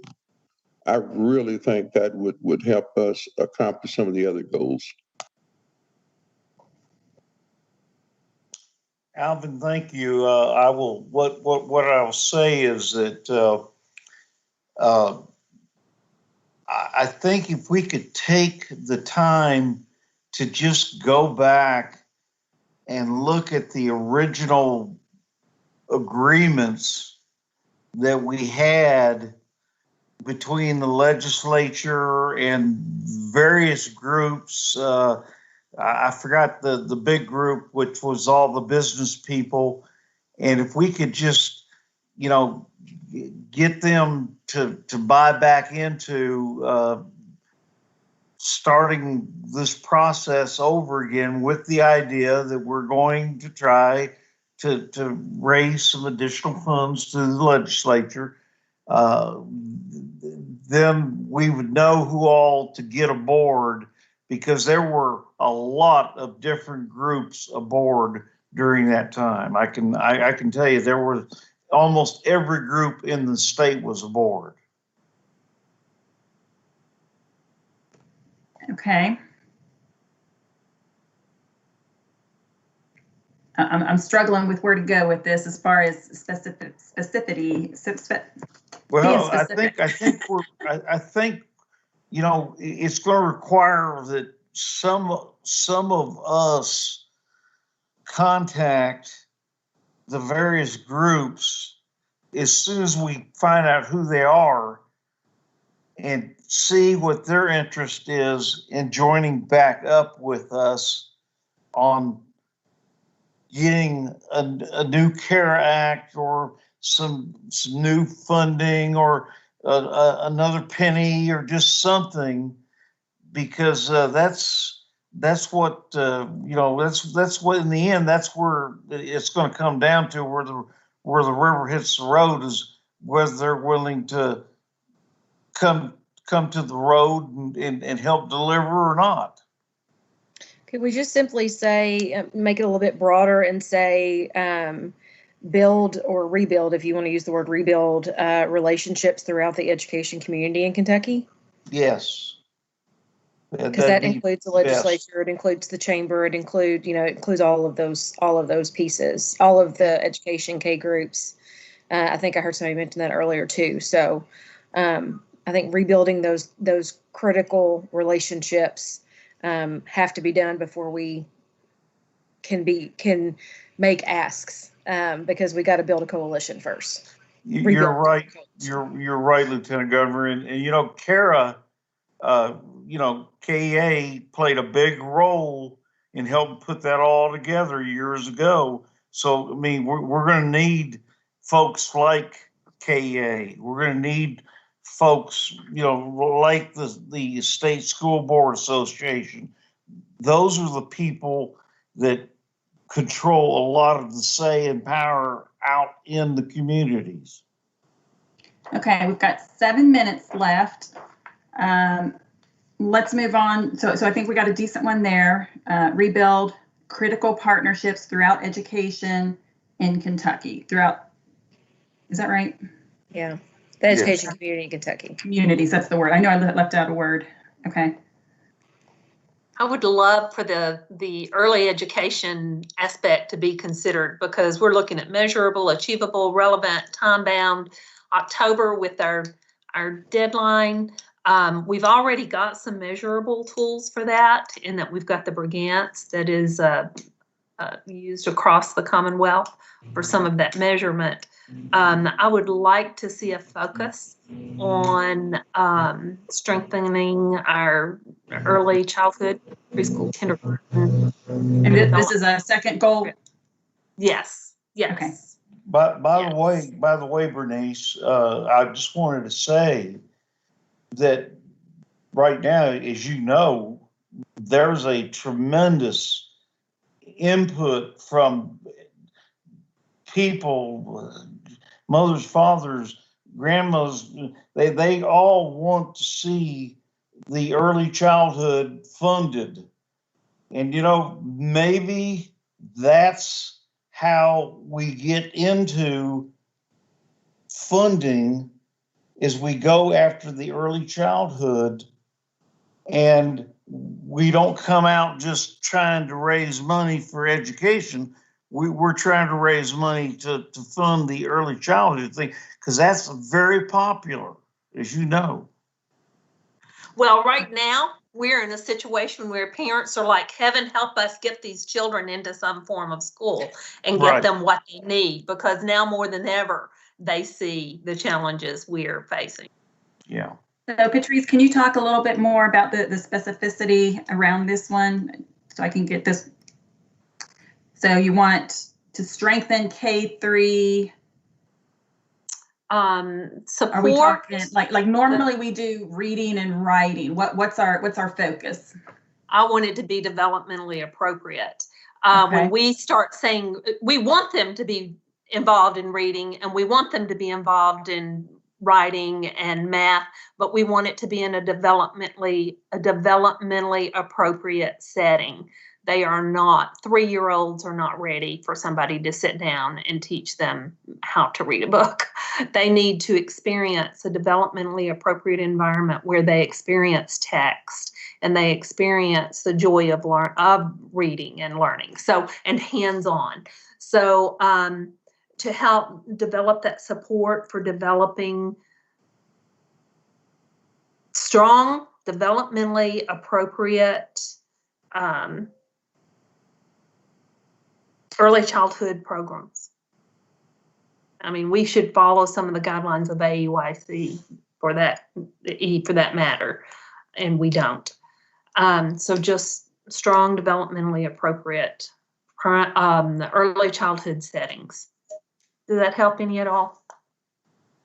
No. Y'all help me out here. I would even go as far as to say universal pre-K. Hallelujah. I mean, yeah. Let's just go for it. So, Lieutenant Governor, can you restate that for me? So I've got strengthen K-3 supports for strong developmentally appropriate early childhood settings. How do I fit in what you just said? When you say early education as opposed to settings, I mean, do encompass it all, or try to have a word that encompasses all. So early education instead of early childhood settings. Yeah, just call it early childhood education. That's what most people refer to it. But yeah, we could, like I said, take it even broader and we obviously can't accomplish universal pre-K by next October, but we can certainly make that, a part of a larger plan and take some steps towards it in the next next little bit. So that could be the as measured by establishing steps toward universal pre-K. Yeah. There you go. Okay. You should do this for a living. Okay, let's come up with one more. We got 2 minutes. I'm going to make a pitch for the teacher ed partnerships, for the partnerships between K-12 and higher education to generate a reliable pipeline for the education workforce in Kentucky based on really modern methods of development that are clinically based. And you can't do that without a strong partnership with a P-12 partner. That's excellent. Yeah. Sharon, could you repeat that? I was still working on my measured by. Yeah. Oh, it's measured by strong. Oh, no. Start from the beginning with yours. Oh, okay. I got partnership between KBE and CPE to develop P-12 districts and higher ed institution partnerships for developing the education workforce. As was done in the, not this last budget, but the budget before, the legislature voted $100 million to go into workforce development, and that money was raised by local communities to $2.78 million, and the governor and the legislature recommended it again this last time, but the legislature would not go along with it. But I mean, we've got an example of this happening within the last 4 years. Right. And we want to say that these programs have to be clinically based. That means they have to be embedded in actual, authentic practice. Right. So that our graduates, they complete as competent novice practitioners. Whether you want to be a principal or a teacher or a counselor, you can't learn this work. You can learn the content, but you can't learn how to do it unless you actually work with a master mentor who can do it well and orient you well. So we want really modern, strong teacher education programs that are clinically based. That means partnerships. And the department can help facilitate that working with CPE. Yes. All right. I'm not sure I've got this wordsmithed very well. That's okay. We'll work on it. You could just say partnerships for strong educator preparation. Okay. I like that. There you go, Karen. You got to make it easy for me. I think I just heard Karen with a sigh of relief. And I also want to put in there, we want to work with everybody to assure that we have access to support one another in improving our capacity to address issues of inclusion, anti-racism, and social justice.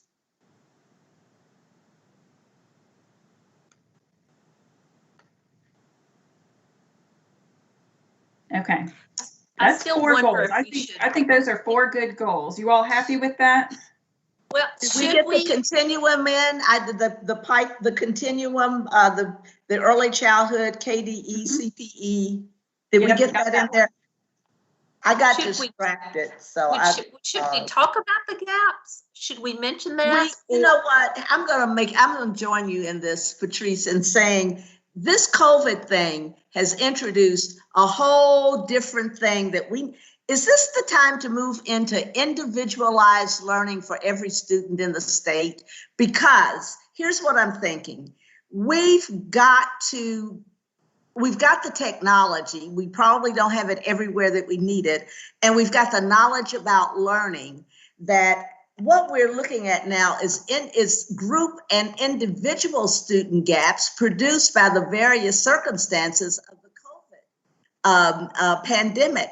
And we've got social emotional issues now that have to be addressed that will just get masked over with test scores. You're never going to get to that when every teacher knows those students, there are some students, if we haven't been able to engage at a personal level, they're not going to show up online. Or if they show up online, I don't want to get into that. That's another soapbox. But we got kids who are hurting across this state because they've been isolated. And they've missed the socialization and the social engagement that school provided, not to mention they've also missed meals. So, in some instances, even when we've tried. So I think we've got to kind of understand, we have a whole new inventory of student learning needs to document and understand. Got it. All right, this won't be pretty, but I got our 5 goals down. I think I can get these reported out. All right. Thank you, Karen. Make us look really smart. Okay, Karen? Yeah. I'll do my best.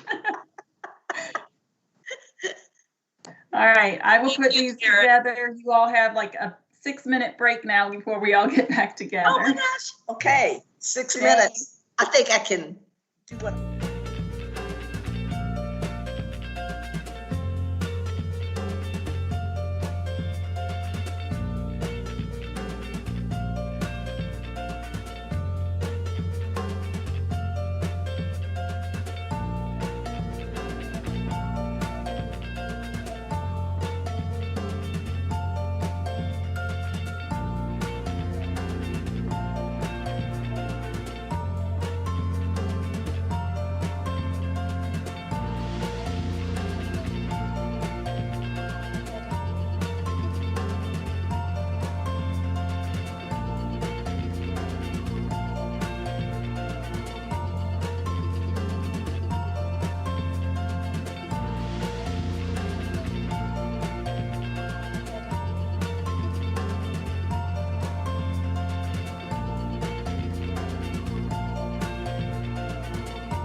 All right, Chair Young, we're good to go. Thank you so much, Megan, and thanks to both breakout teams for your efforts to develop some straw man goals for our consideration. So we're going to take about 5 minutes for each group to share out, actually a little bit less than that, about 3 minutes for each group to share out, and then we will see if we can reconcile those two sets of goals before we pivot to Dr. Glass's commissioner goals. So let's start with group 1. And who's the presenter for your team? Was that us? Yes. Okay. So we have, first of all, rebuild critical partnerships throughout education communities in Kentucky. Oh, there you go. You have them up there. Good job. Number 2 is to strengthen support of strong, developmentally appropriate early childhood education as measured by taking steps toward universal preschool. That was as far as we thought we could get in that first year.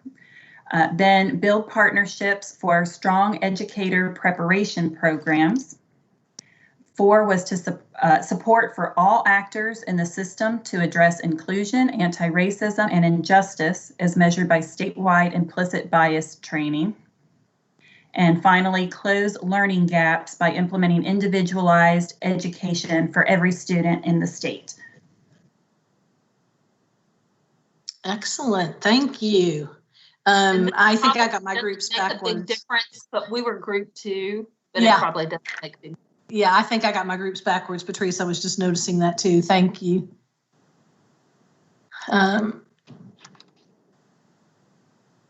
All right, so any questions or feedback from group 1 about the group 2 goals that Karen just shared?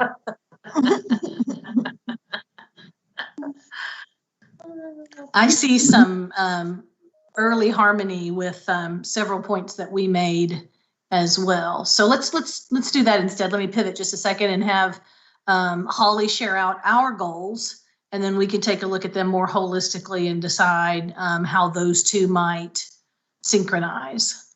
If you would, Holly.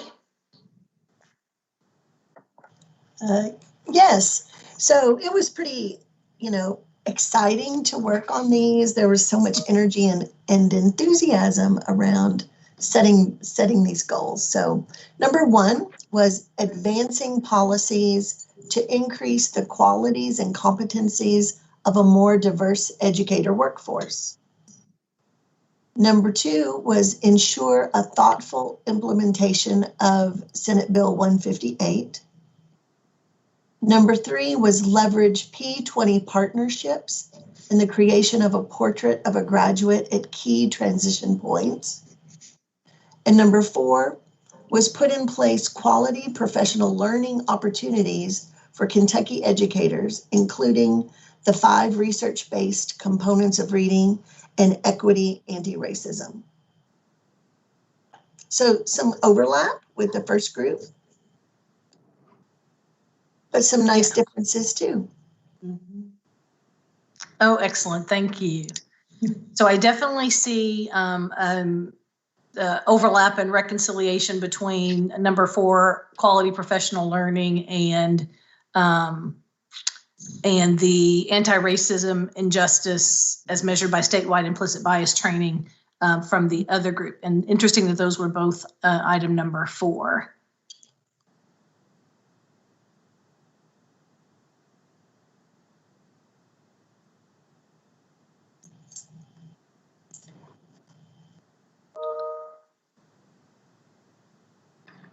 So I think 1 and 3, increasing qualities and competencies of a more diverse educator workforce with building partnerships for strong educator preparation program. That's a match. Yes. Yes. I think leveraging a P20 partnership and the creation of a portrait of a graduate at key transition points is essentially what we discussed about the continuum, yes. Building that continuum with the shared vision and pathway forward. I don't know where that is though. Yeah, that's 1. That's good. Yeah. Okay. So 3 on the left and 1 on the right. Yeah, that's great. If those 2 reconcile with your all's conversation, that's excellent. And I think we want to add in that one, Jason, around we want to capture somehow the notion of knowledge, skills, and dispositions That gets us to that whole child well-roundedness kind of question in that combination of 2 and 1, with the key there being seamless pipeline, lots of partner engagement, and each transition point from preschool to primary to intermediate, intermediate to middle, middle to high, and high to post-secondary. All right. So we had a lot of conversation around Senate Bill 158 that. And we really talked about having the outcomes or the accountability system even focus on measures at the continuum and the transition points, so that accountability includes being aware of where we are, where our students are not supported, or those where we are faltering. And we even talked about how we can leverage the site-based councils in helping with this. So it wasn't like we talked about 158 specifically, but we did talk about accountability. And so we want that to be accountability vis-a-vis the continuum and transitions, and accountability that is really community-based. Excellent. Yeah, community-based accountability that serves the mission of preparing every child with the knowledge, skills, and dispositions at those transition points, that doesn't take us on a different path. So and point 5 as well relates to that, being more aware of the kind of learning gaps that we have resulting from the pandemic and the impact that it has had on student learning and student development, so that we just not go blithely along as though we're going to have an accountability system based entirely on test scores, like we didn't have a pandemic, when we've got students that we know have suffered socially and emotionally from the pandemic itself, and we know that impacts learning. So we wanted to, that's really a part of what we discussed in number 5 in our group. Okay, excellent. Yeah, I think we can reconcile those around Senate Bill 158 and be a little bit more explicit there too, in terms of, for me, it's we meet every child where she is and take her as far as she can go as long as we've got her. I mean, I don't like this language around kids coming in with learning losses due to COVID. They come in where they are, and we meet them there and move them forward. So, yeah. Gotcha. All right, so it looks like Karen and Jason, or some combination of those two, they're getting their minds around how those two might coalesce pretty well.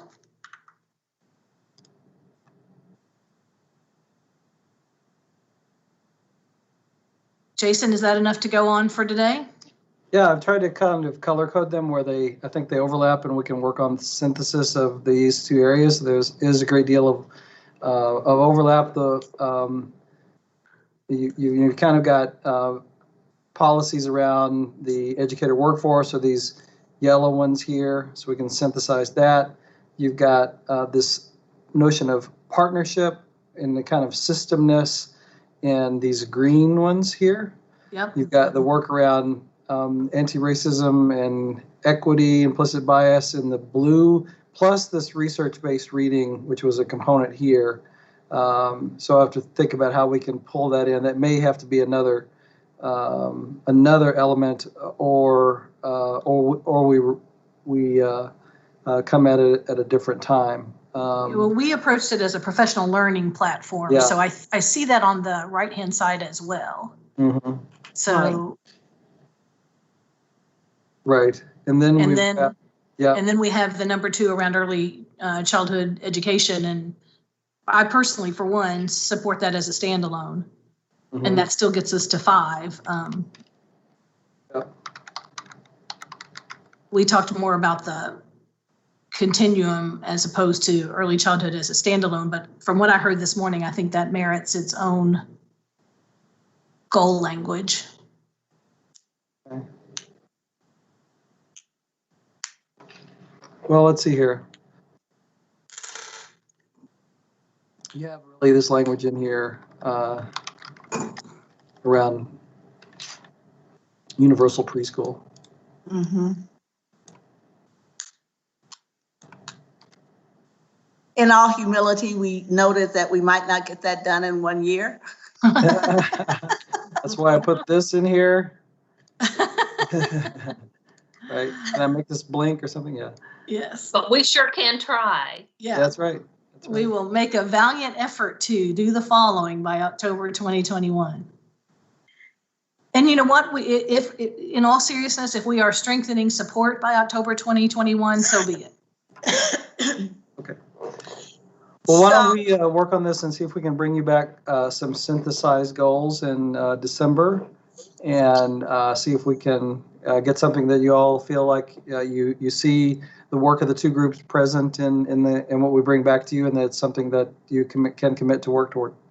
Yeah. So Commissioner Glass, I think also we should say that a lot of our conversation recognize that we are about to experience very unusual special session, and this issue of equitable funding and funding for the right stuff is really important. I don't know if we speak in terms of a legislative agenda or how we speak about that, but it is certainly something that we're not going to be passive about.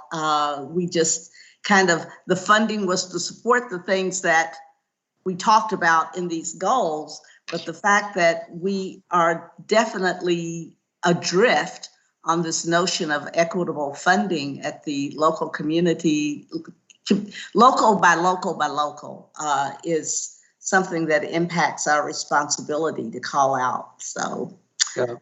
Well, I artificially put 3 to 5, so you can break that rule if you want and add a 6, which is around. Or do we use this time to inform our legislative agenda that we'll be approving in December? Exactly. So, I mean, I think in terms of timing, this is a great chicken egg place for us to be. I'm almost wondering if we really need to have an extra meeting to get some of this hammered into place, because by the time we get to December, a lot of what's going into the legislation is already in place. And I think, some of that conversation needs to be happening as early as possible with legislators. So the more, I think that the clearer the vision at this point, the better the conversations can be. So I just hate for us to delay and lose that opportunity, because going into that budget session, that budget's going to be set, and that's 2 years. Yeah. That's a 2-year budget they're setting. Just one this time, right? Well, yeah, that's truly one, but it's really going to leave us out. Yeah, it's a 1-year budget this time. Well, if I might suggest you have an opportunity at the end to talk about future meeting dates, and so given what we've seen here is I'm sorry. Am I the only one hearing that, or? Yeah, it's like a sonogram or something in the background.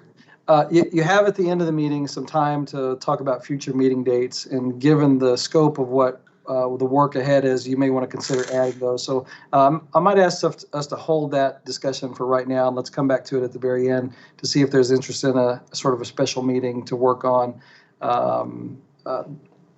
legislative work, as well as the work that you wanted to do around values, mission, vision, goals. Or we have the goals here, but yeah. I think that makes sense. Okay. Okay. Well, I think we've got enough to work on here, Madam Chair. If you're ready, I think we're ready to go to the last part of our of this segment. Excellent. And so, so as we look at how these goals unfold for us and the time for us to talk about this again in terms of mission and vision, then I think we have this gestalt of the work that we do as a State Board of Education as a governing body. But at the same time, we also, and Jason is our agent for this work in terms of his leadership at the department and the cross-agency partnerships that he described earlier today. So we wanted to spend some time now with him proposing some goals for his evaluation for this year.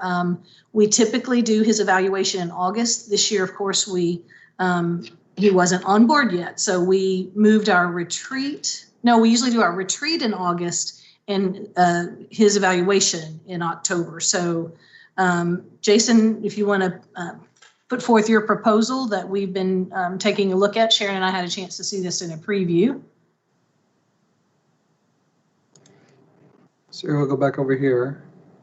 And I would remind you to think back to his original presentation this morning with his entry plan that he brought us at the time of his interview. Thank you, Madam Chair. So at this point, we've gone through the three parts of, or two of the three parts that we wanted to accomplish. You've had the chance to review the previous mission and vision of the Board of Education and resolved to revisit that and come up with something that builds onto that, honors the work that's done, but also makes it your own. You had the chance to develop and synthesize goals for the Board of Education for this next year. And so we've got some good starting points on that. We'll bring back some revisions to you on that and possibly consider a special meeting where you'll have more time to talk about it. And now we're on to the third part, which is to consider goals for me for this next year, of which you'll hold me to account and ultimately evaluate me on. We did go ahead, as Chair Young mentioned, and put together a model template for you to consider. So it's a structure around how I might be evaluated in some specific goals for me for this next year. It's just that it's as a starting point for conversation. So we welcome feedback, critique, suggested changes, but we did put some time into having you something to work against and think about. So just from my contract, here's the language that is in it. Each year, the board and commissioner shall meet to establish goals for the ensuing year. The goals shall be reduced to writing and be among the criteria upon which any evaluation is conducted. The board shall determine with input from the commissioner the form and process to be utilized for the evaluation of the commissioner's performance. So that's exactly what we're doing right now. We're meeting that language that's in the contract. So our evaluation proposal consists of two parts. The first part is to use CCSSO's model evaluation tool. That was uploaded for you in the board portal and in the supporting documents that you have. It's basically a rubric of several leadership qualities or criteria and a rubric associated with those qualities. And each of you would how we would operationalize that is I would provide you a self-reflection and summary to all of you on how I think I did on those criteria over the coming year. Each of you would then score and provide written feedback on those criteria. You give that to the board chair and the vice chair, and they will synthesize your scores and feedback and then provide an overall summary document that attempts to bring together all of the different perspectives. So the work here really, just to sum up, is you've got a model evaluation tool from CCSSO with a rubric. All of you, I provide a summary, all of you score that, provide some written feedback, and then Chair Young and Vice Chair Robinson synthesize that and provide me a summary. So that's part A.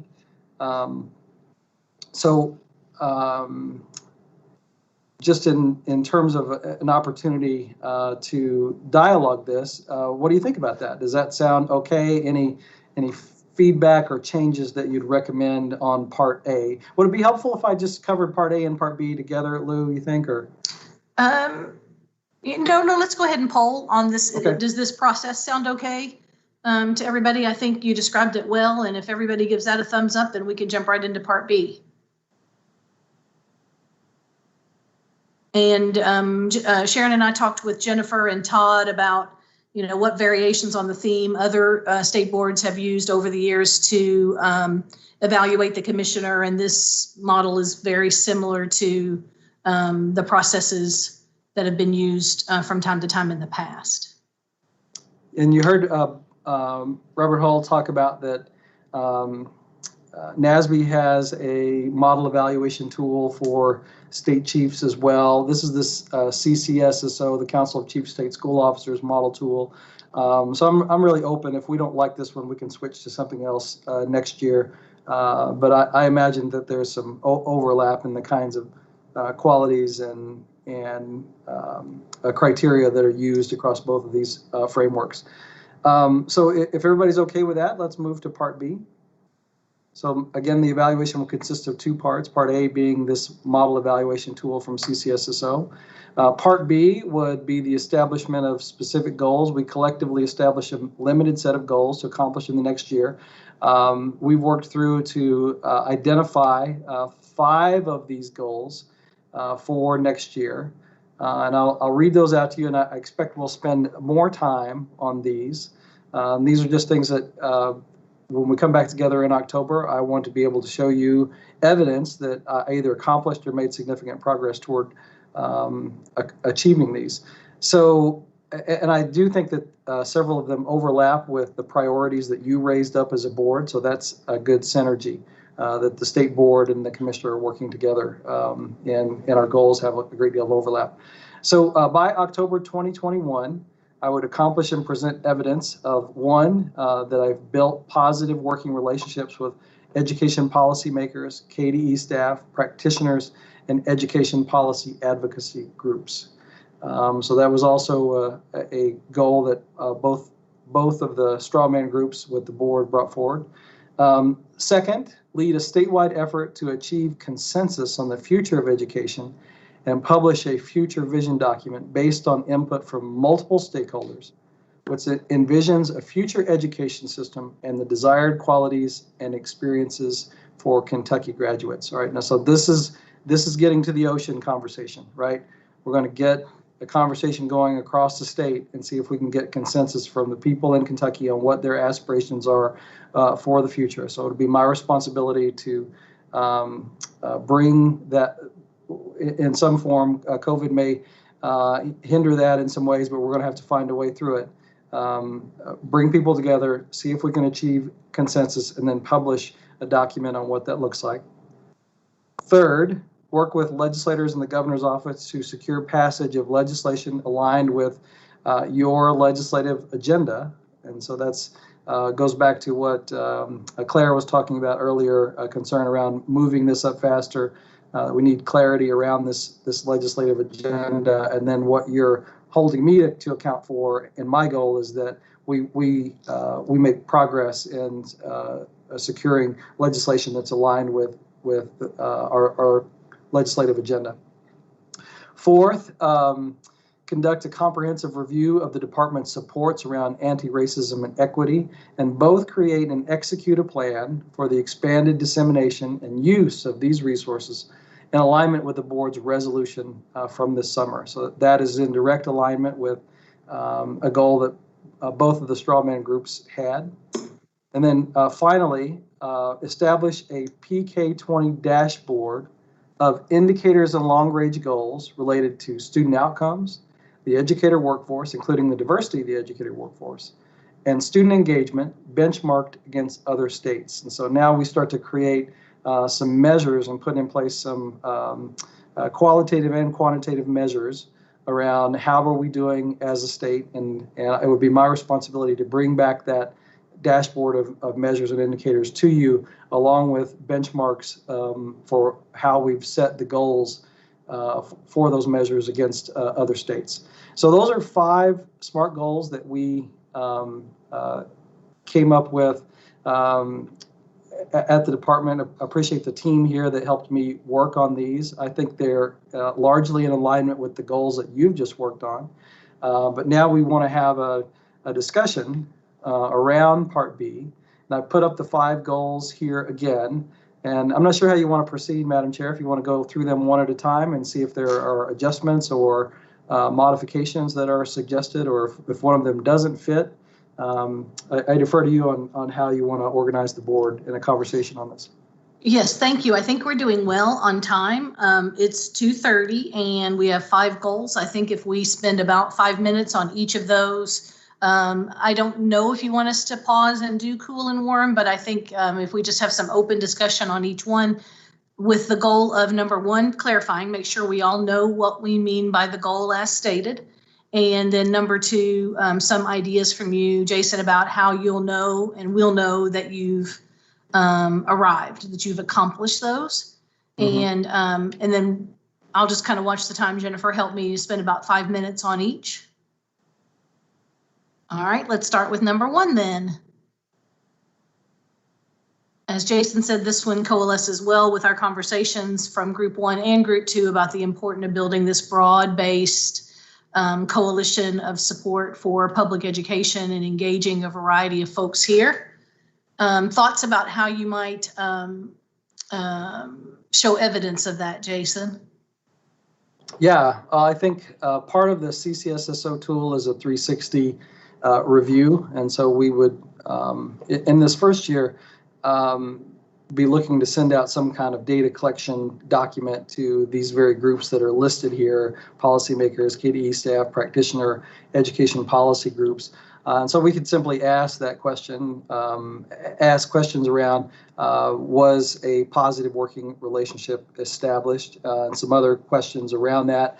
I would rely on Karen Dodd's team to help me put in place the right language and indicators on this, but I think that's how we would present some quantitative information on this, as well as a listing of what cross-collaborative groups, meetings, accomplishments that happened over the course of this coming year.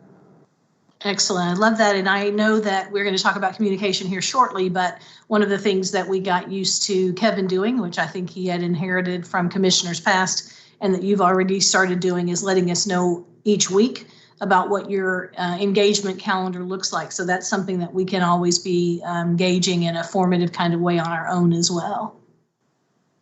Any feedback for Dr. Glass on proposed goal number 1? Feel free to just unmute and jump in. Sharon. So it seems as though, I know we're not on number 2 yet, but it seems as though that number 1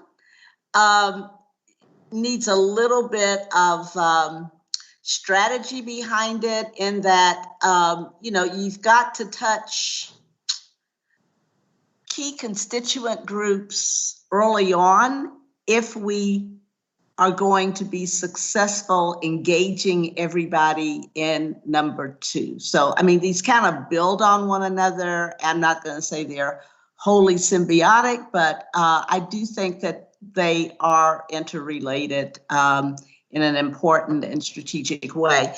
I believe that in Kentucky, we still have too much competition between rural and urban and suburban, and and then it goes from there. And regions, and regions and so forth. So, Jason, I think that these positive relationships, to a degree, we've got to help folks kind of come together and own all the children of the state, all the learners in the state. Yeah.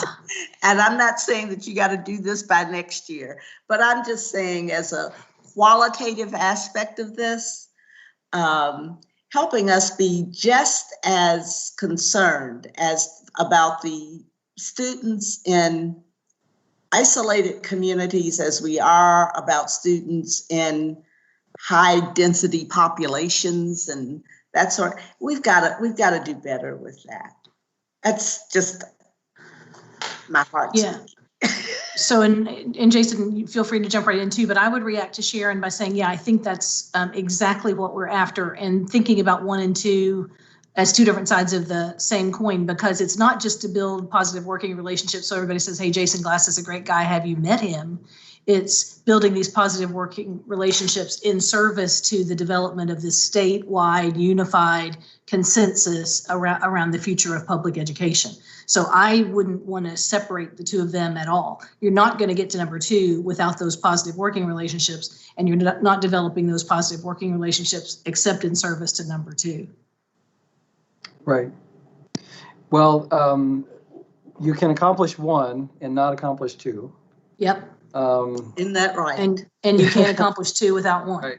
And you know, we could do part of 2 without 1, which is we could publish a document. It probably is not going to be consensus based unless you've got the positive working relationship. So I think they are overlapping, and 2 is dependent upon 1, but they're both necessary. You could almost have in order 2 at the end of number 1 to show how those 2 are absolutely tied together. Mm-hmm. All right, thank you. So that does lead us to number 2 around that statewide. So it is twofold. It's the consensus itself, which will then be memorialized in this document that's widely circulated and really becomes the blueprint for us, for Jason as the leader of the agency and us as the board team to realize this bright new future for public education. What kind of feedback do you have? First, let me ask the question, Jason, how would we know that has happened other than we have a document to distribute? And then after that, we'll open it up for feedback from the board. Yeah, well, I think that would be it. I would, in the document, present evidence of how the data was collected, how consensus was determined or measured, and then you have the document yourself. And then ultimately, it's going to be a subjective determination from the board of, do you think that, and the whole state, did we capture the aspirations of people in Kentucky well in that document? And the answer to that will be yes, if it has led us to now a bold conversation about the future of education in the state.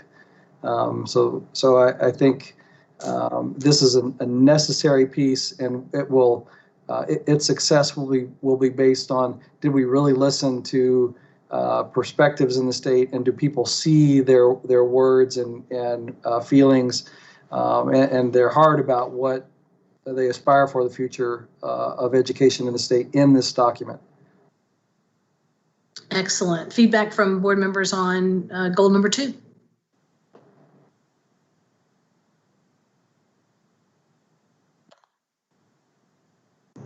I don't have any feedback. I'm just anxious, Jason, to know or curious, I'm not really anxious, curious to know how you define consensus in this case. Mm-hmm. Well, I would define consensus as, are there a limited number of policy goals that most people in the state agree with? And I think, through the process that this board went through today on discussing your previous mission and vision, out of that, there seemed to be consensus emerging around the things you liked and didn't like. We achieved some level of consensus around the synthesis work that we just did around your goals. So you're talking about a similar process, just at scale now, where you're trying to do that same work across the state. And we're going to have some differences of opinion around that, but can we identify a policy direction or a policy framework or future aspirations of education that most people in the state support? And I think that makes it much more likely to be brought into being from a legislative and ultimately signed by the governor standpoint, if it's really based on what people in the state told us that they wanted for their kids and their schools going forward. I think that's a really good definition. The way that I look at that and very similar sorts of protocols is that people agree with it or they can live with it. And that's basically, I think, what you're saying. So I just wanted to make sure we were all on the same page with that word. Excellent, thank you. And I think Karen and her team can help us put some parameters around that too, Erin, to help us gauge that in a formative kind of way over the course of the unveiling of the statewide effort too. Indeed. And Karen just gave it a hearty thumbs up. Thank you. Other feedback for Commissioner Glass on number 2. My feedback is that's the one I get excited about too. So actually I love them all, but can't wait to be engaged in that process. All right, number 3. This one, working with legislators in the governor's office to secure passage of legislation aligned with the KBE/KDE legislative agenda. And I think this is in direct response to Claire's question of a few minutes ago there too. So Jason, talk to us a little bit about that process, please. Sure. Well, we're going to have a limited legislative agenda that the board is going to have, some things that you want accomplished and some things that the department wants accomplished.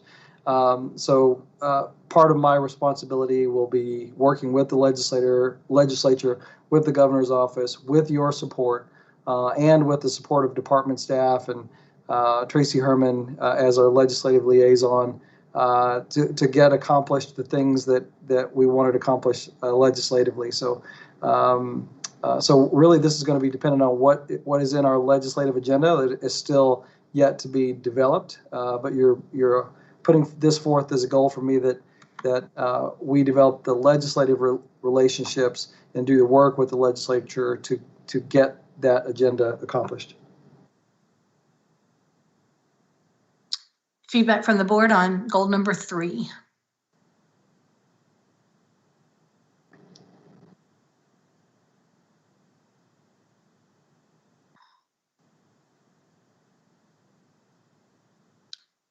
All right. I will, in the absence of any feedback there, assume that that is broad consensus thumbs up on number 3. Goal number 4, conducting a comprehensive review of the department's supports around anti-racism and equity, and both create and execute a plan for the expanded dissemination and use of these resources in alignment with the board's resolution on this matter. So in a much more simplified language there, one of the things that we have asked Jason about from the very first conversation we had with him is how will he take our resolution and turn it into a living, breathing action across Kentucky, starting at the department. So ideas about what that will look like in action and what evidence we will see there, Jason? Yeah, well, one element here that we really tried to capture was to recognize that there's already good work underway. So we want to understand and review that and then see if it needs to be modified or changed, and then work on how we would expand that either in this current school year with all of the things that we're managing right now, but because this cycle of goals really extends into next October, it could be things that we're changing and putting in place for the next school year. There are already things underway across numerous state agencies here within KDE, here in several districts. So we want to think about what's in place, how and if we supplement that, and how we expand that work more broadly. So I think this goal recognizes that with me coming in, one of the first things that I need to do is understand what's currently in place and then find out how we can improve and expand that in accordance with the resolution that you passed this summer. Thank you. Feedback from board members on goal number 4. This is Aaron. You knew I was going to say something about this, I'm sure. Please. Jason, and I know this can be another P20 effort. We're creating some stuff at the council now that if you don't probably need to recreate the wheel on some things. So we're happy to be a part of this conversation with you. I guess my question goes to, once you do your SWOT analysis, with a lack of a better phrase, would you consider drawing a logic model about how you are going to put forth a policy and practice process from KBE, as well as how it would be operationalized in the districts? Yes, I think that would be part of the work around this language around create and execute a plan for the expanded dissemination and use. So it's sort of, this goal has me reviewing what's in place and then the creation of this plan for expanded dissemination and use, which I think would necessarily involve considering how this gets out to districts and how it ultimately has an impact with practitioners and with students. And if Aaron gets to put in a plug for a logic model, I want to put in a plug for opportunity to hear from students, especially students of color, early on in the process, to have a better understanding of their lived experiences in Kentucky public schools of every ilk: rural, suburban, urban, eastern, western, central, northern, et cetera. So just really ensure that we're amplifying student voice about their own experiences in the process as well. Great. I'm just making some notes in here, and I'll save this as we go along. So I'll just take note of this. Thank you for the feedback. One other item I would offer, and I know you know this already, Jason, so I'm just going to say it out loud.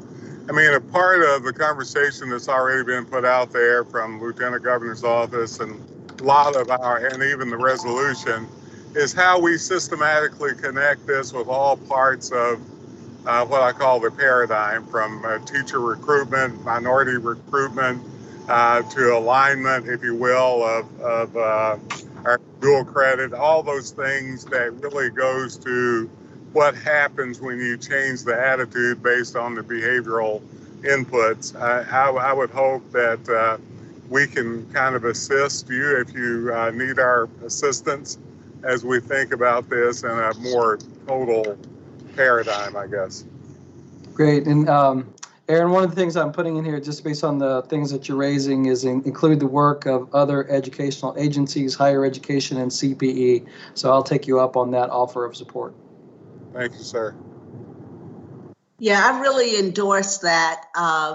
Also, I don't know, one of the conundrums is how do we help superintendents and school boards stand for what's right? I mean, let's not pretend that some of the resources and materials that teachers have designed to support student engagement on some of these topics won't be controversial in some quarters, that can be very vocal. I read a letter to the editor from a parent who took serious exception from regarding a reading assignment that featured a young African-American boy and his perceptions around the recent protest.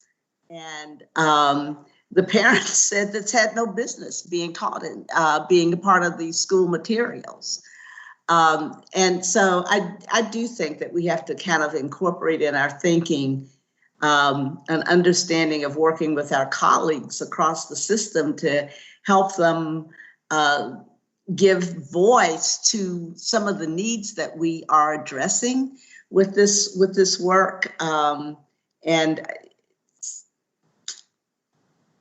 And why, to have a peaceful community, we've got to help students build a vision of the community in which they want to live and contribute, that it has to be more inclusive and concerning of some of the experiences of others that they wouldn't want to see repeated.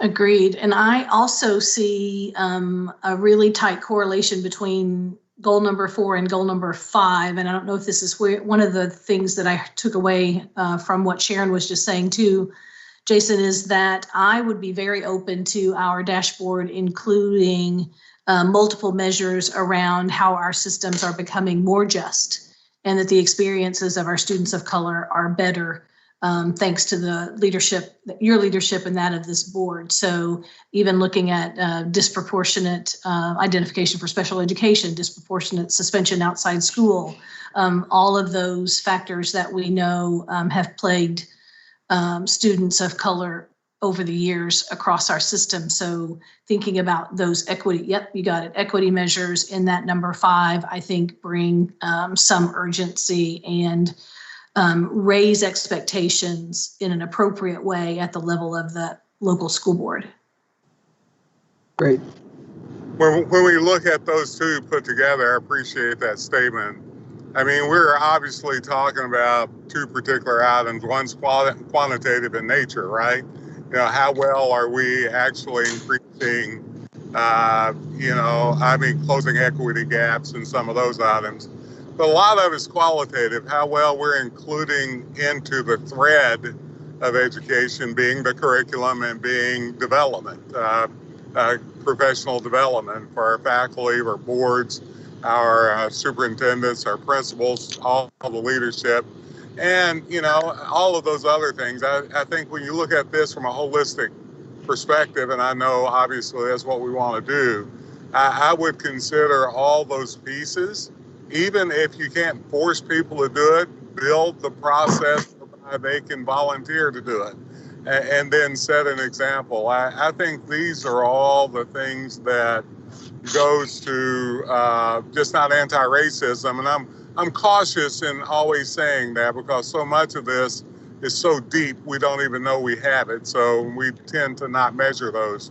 But we can measure the things we can measure, and we can be proactive in those items we can be proactive in. So I would ask us to look at it both from a quantitative and qualitative way of doing it, and formatively measuring it like we are doing several of our other items. Yeah, we really want to unmask those data and let those data speak for themselves in the process as well. That's our ally. Mm.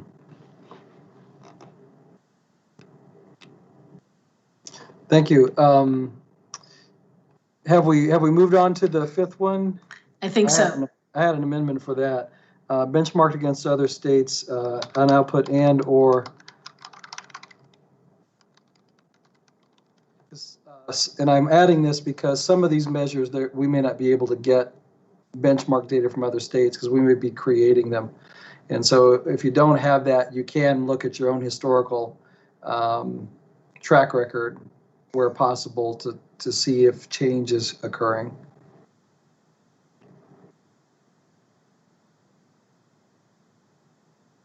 All right, so thank you. The dashboard idea, I will tell you that it was born out of a conversation among Jason, Sharon, and myself where we talked about the fact that we do want to, it is not our goal for us to have goals that are so perhaps broad or lofty that we can't attach metrics to them. We do desire metrics and data and using data in a formative way to inform better choices as we move forward. But we also agreed that we aren't there yet. So Jason brought forth the idea that let's work with Karen and the team and across the agency and across agency partnerships to look at a variety of multiple data sets that will give us a big comprehensive look at the state of our schools and classrooms and experiences of our kids across Kentucky. So Jason, if you'll tell us a little bit more about what that might look like and how you'd make that happen, please. Sure. Yeah, well, I think it's part of that. It leads into the work behind goal number 2.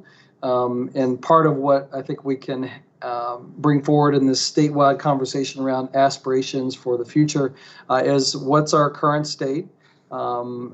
What student outcomes would we like to measure against these other elements, educator workforce, equity measures, student engagement, look at what is available or what exists that we could use to establish this dashboard, what data elements may have to be created, what have we got in terms of information that we can use from other states to see how we're doing or our own data. I'm a big believer in using a concept called existence proofing.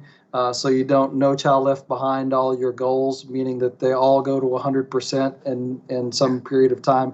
You really need some proof that whatever the goal you set can be achieved in a reasonable period of time, going back to that SMART framework. So I think this will be a useful exercise for us as a state to get clarity on what are the things that we think are important from a dashboard perspective or a measurement perspective, and then to set out goals against the indicators in the dashboard that are benchmarked.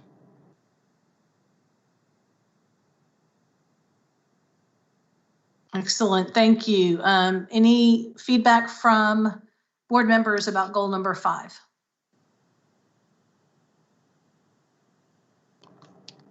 Lee, I might just make a comment overall that talk about, dashboards and setting some numbers down. Once I was evaluated based on 5 or 6 goals, and you kind of got 20% on one goal, 40% on another is more important, and so forth. You went down the line and they had it up to 100%. And what I found after the first round of that, you come up short of 100%. The newspaper says that you've not done well. One year I lost 4 points because I was not communicating enough with the faculty. I told my chairman I'd be willing to give up 4 points not to have to talk to some of them, so it's okay with that. But I think we do have to have some measures, but I don't think we need to put the commission under a plan where you put numbers of expectations on different goals. Yeah, I think that's helpful. No, and I wasn't thinking about that kind of a weighting model. Think about a pie chart with weights.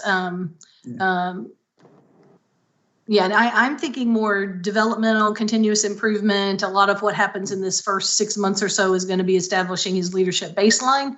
So that works for me, but other people's reactions to Lee's thinking there?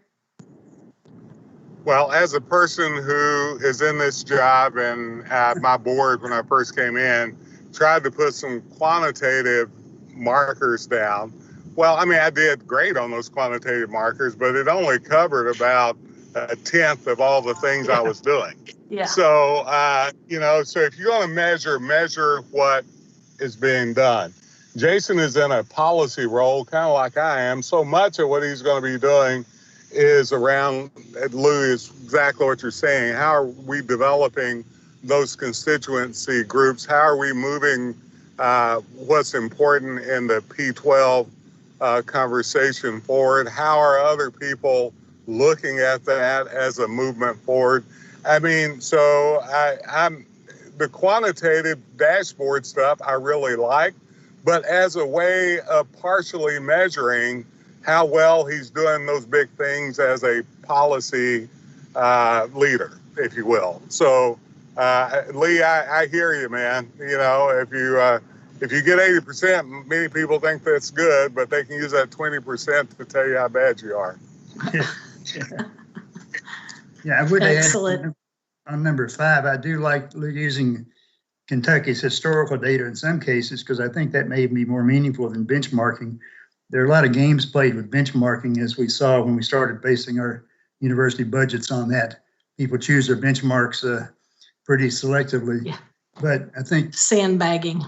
Yeah, a lot of our citizens want to see us get back to where we've been as far as, and I'm not talking about assessments and taking tests and all that, but using our own historical data is not a bad way to go when you're trying to come in the position you're in now to try to accelerate this system. Excellent, thank you. Well, thanks for all this feedback. I think that these goals are reasonable. I appreciate the feedback, and I've made some notes here on some things to add to them. I think our responsibility is going forward, chiefly mine, will be to organize the staff in my own time to accomplish these, to bring reports to you on a regular basis on how we're doing on them, and ask for your support in making these, helping me accomplish these goals. Ultimately, when we get back together next year, we want to bring evidence that we accomplished these goals. So this is going to be a part of my marching orders. To Aaron's point, it's a part of what I'll do on a day-to-day basis. But these are the major elements that I think a year from now, if we can go through and say that I accomplished these or I largely accomplished them, it will have been a successful year. And so that's what that looks like to me, along with that part A, which is that rubric of really professional practices from a state leadership role. If looking at that rubric document, you can say that I, as your commissioner, largely accomplished or performed in an exemplary fashion on those professional practices, and I accomplished these goals that we've talked about here. I think it will have been a successful year. Excellent, thank you. Any last feedback on commissioners' goals? I forgot to ask a really important question. Do you bring these to us as an action item? That's not on the agenda for tomorrow? Yes. It is. So Okay. in December, we bring these back to you. December, okay. As an action item, yep. Excellent, thank you. And with that, Madam Chair, right on time. I was just going to say, Todd, what was that Thomas Clark quote about we just may have almost witnessed a miracle? It may have happened again. Right now it is 3 o'clock. It's 2:59. So there you take that, Jennifer Fraker. So the next item on our agenda, we'll need to wait another minute until it's 3. And at which time I'm going to turn it over to Jason to talk to us about Commissioner Communications. This is an opportunity for us, and especially while Soliana and Randy are here too, to take a bit of a retrospective look at how Kevin communicated with us and how Jason has picked up that process, and then to hear from us collectively and individually about what our communication love languages might be for him to move forward. So make sure that we are receiving the kind of timely information when we need it in the way that we prefer to consume it. So Jason, again, I'll toss it back to you. Okay, thank you, Madam Chair. So this is just an opportunity that I think is useful annually to check in and see how communication is going and to clarify anything that needs to be clarified. It is certainly possible that you feel that the volume and type of communication that you're receiving is just fine.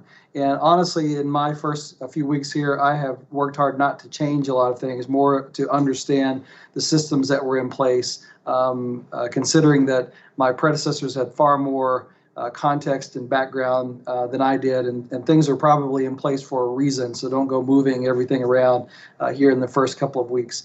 So what we've largely done is just continue the same systems that you were used to. My plan going forward is to continue that for the time being. I don't have any plans to make major modifications to the communication structure that we have in place, at least from my end, but I haven't had an opportunity to hear from you if that's working. A couple of things from your policy manual that Todd will have an opportunity and Jennifer will have an opportunity to talk with you about a little bit later. The policy manual indicates that if you as board members have any questions or concerns, or if you need information or you need something done from the department, I am your agent to get that accomplished. So if there's anything that you need, you reach out to me. I will organize the staff to get a response to you, and then make sure that the whole board gets the question and the response, or gets the request and the response, so that all of you can have access to the same information. So anything substantive that involves staff at KBE working, I'm your conduit to getting that accomplished. If there are elements that are related to board logistics, once we eventually get back to travel at some point or coming together, reimbursements, things like that, Jennifer Fraker is your conduit for that. So there's sort of 2 pathways to get things done. If you have anything that's substantive policy or you need the support of the department, I support you with that. If you need anything related to your work as a board member and logistics associated with that, Jennifer is your conduit for that as the executive director. That again is listed in your policy manual, so we don't have to belabor that. There are several board regular communication channels. One is the weekly update that you've been receiving that I continued from Kevin. It's something that I've done with all of the boards that I've had in the past. I think it's a best practice to have that weekly update. Just let you know the things that I worked on this past week, anything that I think you need to be aware of and be tracking, and then looking to the week ahead. So we plan on continuing that. You also have a great deal of information as you lead up to your board meetings that we put in the board portal, all the staff notes, the context, the background. I know it is a lot of work to read through all that, and it's complicated, but that's sort of the nature of the beast. You're a state board and you're managing some really complex and interconnected systems. So, but that's how we've tried to communicate with you is through the weekly updates and also through the board portal. I'll also just raise up, I noticed this wasn't addressed in your policy manual, but if there are ever things that come up that potentially create adverse media coverage, something that you need to know so you're not caught off guard or flat-footed, I will send a special communication to you to let you know anything that's of emergency nature or that you just need to be tracking that's coming up so that you're not asked about it and don't have any context. So that I'll sort of hold that as an emergency communication tool that I'll also use. And so with that, I think Tony has a survey she's going to give you. We don't need to complete it right now, but we're going to basically ask, can we find the Goldilocks spot for you? And that is, you don't feel under communicated with, that you're not getting enough information, it's not timely, it's not in enough depth, or that you don't feel over communicated with. You're being barraged with emails and too much information and you can't keep up. So that's what we're trying to find. Again, given the complexity of what you're trying to deal with, that we work to find that Goldilocks space where you're getting the information you need in a timely manner and it's concise and is just what you need. So I'll pause there and see if there is any discussion, Madam Chair, about communication or any information that we need about things that we need to be doing differently. Excellent. Yes, Mike. Yes, sir. Okay, well, I have really been waiting to get to this time in our discussion. Good, yeah. Because first of all, obviously we all love our chairman originally, David, and the accomplishments that he has done over the years have been just unreal. But I felt like we were being communicated with by too many members of the Kentucky Board of Education. I mean, we went through 6 months of just meeting after meeting after meeting, hearing about every little thing that every board member, that every person ever that worked at the Kentucky board ever came up with, all their ideas, all their thinking. And you know what? I don't care about all that, all right? The bottom line is I serve as a board member for $100 a meeting, and I've been serving on boards for 40 years for less than that a meeting. And so the bottom line is I would like to get to the point that you have gotten us to where we're not overfed with everything the agency's doing. Every member of the agency that's done anything good or good work is wonderful, but I don't want to hear it all. If not, just put it in your weekly mail out or thing that comes out. Because frankly, we're doing a 2-day meeting here, with everybody wanting to find out as much as we can. But I really appreciate that our director, Mr. Glass, is trying to concentrate on just what we need and not a ton more, because our meetings are long enough. And to go to 4:00 today, that's fine. But then tomorrow we're going to probably go to 4:00 again or whatever. And so, I'm just saying that at some point, I would like to see us put a little bit of control on what information we're provided. You know, we don't need to know everything that's moving in the agency. We just need to know the important stuff, okay?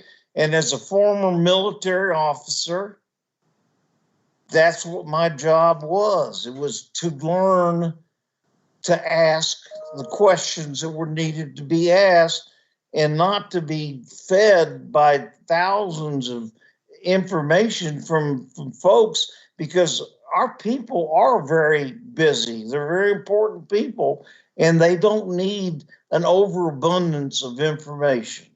And that's all I ask for, is keep that in mind, because obviously none of us are getting rich doing this.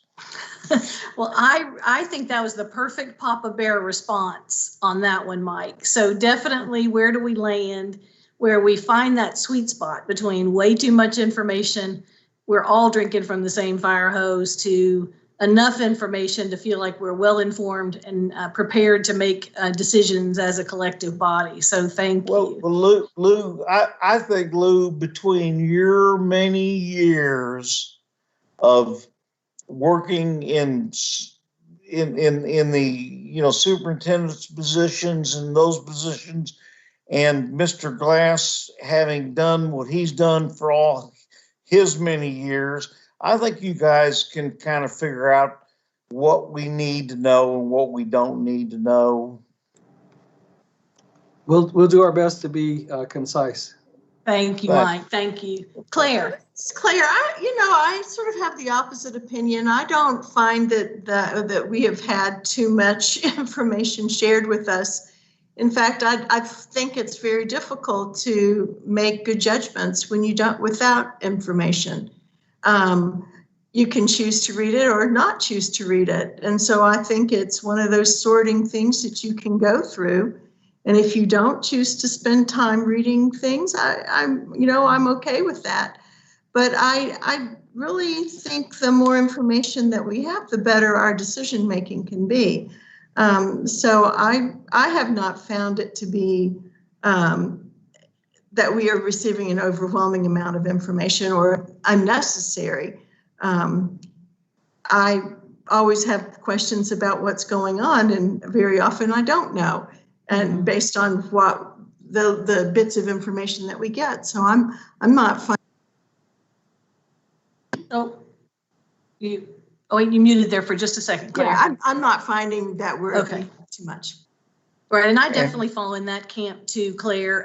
But at the same time, I think the cautionary tale, Jason, for you and the team is that we don't want to bury the lead. We don't want to lose anything in an overabundance of information. So making sure that everybody knows where to find the information that they need when they need it, I think, is the crucial decider in that sweet spot conversation. Thank you, Madam Chair. Other feedback. Tony's posted the link to the survey, and I think what we want to capture is the variety of different opinions that people have around, are you getting too much information or not enough, or is it about right? But I certainly appreciate both of the points that were raised. I think, Mr. Bowling, your point is we need to be as concise and direct as we possibly can, and recognize that all of you are busy people, and that we need to get as much done with the time that we have with you and be efficient. And also what Claire Batt said, we also need to provide you with the depth of information to make good decisions, but considering that some of it may be complex, and while we can do what we can to boil that down and make it concise, there may be layers to it, and we may have to take you back through that. So we'll just kind of have to see how the challenges that the state board has to face and what information we provide you. But our goal will be give you what you need, but not overwhelm you. Oh, Mike, you're muted.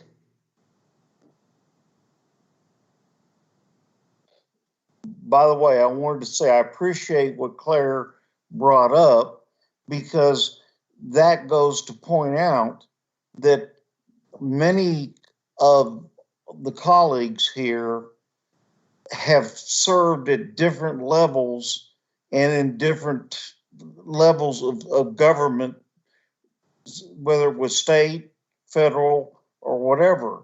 And so obviously for those members that are kind of new to this, then they should be given extra time and have the ability to ask questions and do that type of thing. And I want my colleagues to be just as informed as I am. My only problem is I've spent 40 years in state government. Okay. I've been every level and branch of state government. I was in the JAG Corps in the military. I served as a military officer. So I know government inside out, unfortunately. And so I don't need as much information, but that doesn't mean my colleagues don't need it and don't deserve it. And I appreciated what she said earlier. She would like the information, and I understand that when it's something new. So Claire, I want you to understand I'm not in any way knocking anything you're saying. Okay. Thank you, Mike. Thanks very much. Any more feedback for Jason on the communications question? Todd's going to take us into some policy and perhaps touch on that a little bit more. So Tony has a link. If you click on that now and want to keep that open on your browser after the meeting and take some time to respond to that, that would be great. If not, Tony, if you would resend that to us in an email and give us a deadline for response so you can have a chance to hear from everybody on that one too, please. Absolutely, Madam Chair. Thank you. Thank you.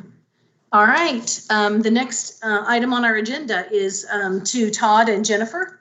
You may recall again back to our, I believe it was January convening at Berry Hill, perhaps even December, where we had a chance to delve into policy. We've looked at some policy changes this year as well, but they wanted to make sure that we had a chance to take a deeper dive into the policy manual and the work that we will consider there. So Todd or Jennifer?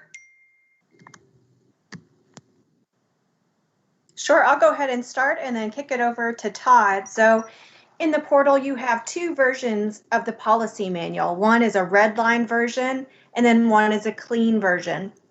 And really what we've done is this policy manual was last updated in April of last year, but there were still some cleanup things. So there's a lot of minor edits that you'll notice, grammar, punctuation, capitalization, that probably it was time to get cleaned up. But then there were some other things like the table of contents was off. And then just a couple of substantive changes that I want to draw your attention to. For example, if you look on page 8, you'll notice that there's just been some changes around communication that Dr. Glass spoke to earlier. And really, this is just honing in on the fact that you'll direct kind of more centralized communications to Dr. Glass or myself. So this has obviously been done differently through the years, and we just really want to make sure that our communication, that we're being attentive and responsive, and so this allows us to accomplish this, we hope. The other thing I want to draw your attention to is on page 10.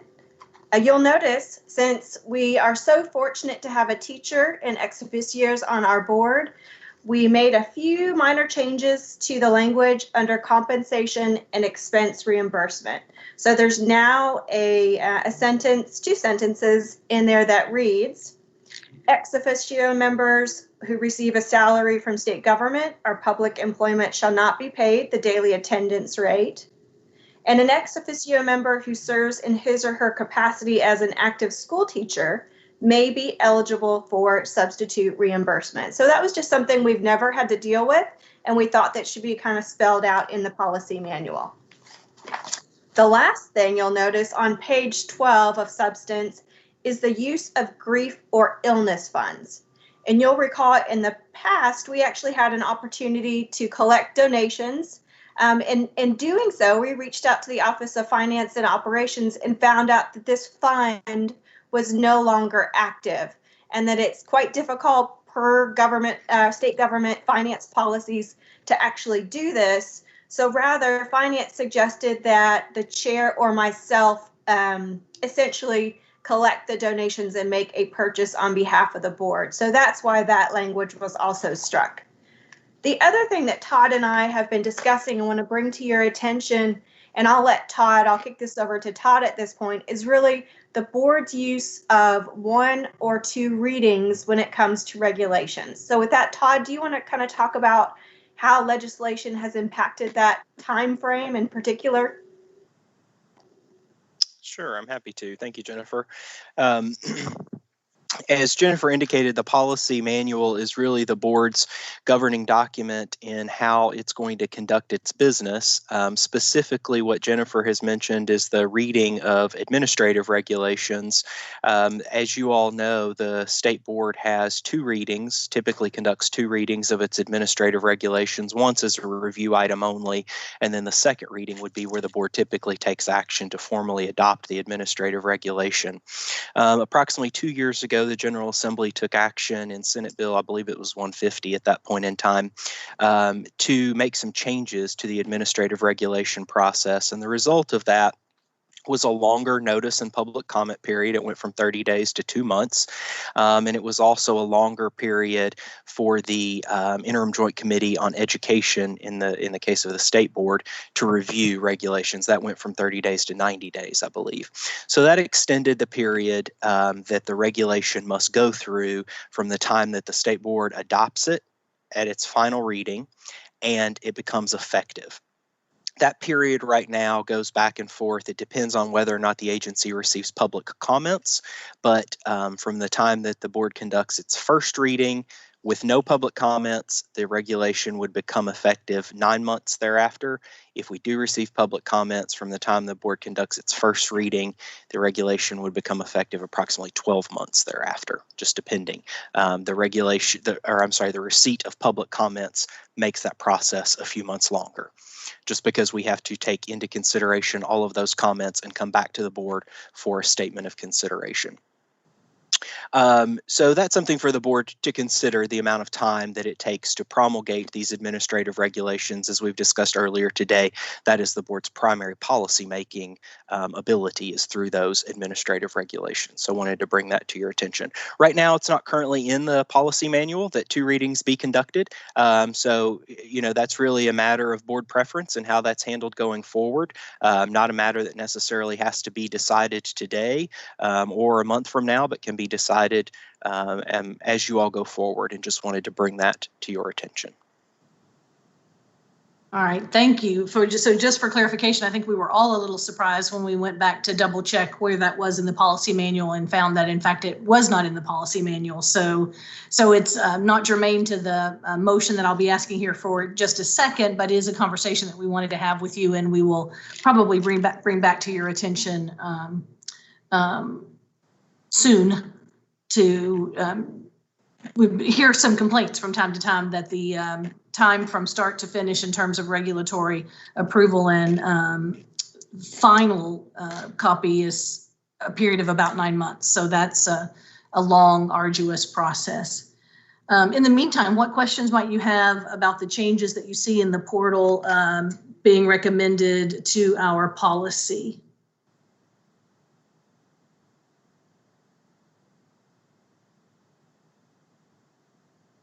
Hearing none, I would entertain a motion to approve the Kentucky Board of Education Policy Manual changes as proposed. Do we have such a motion?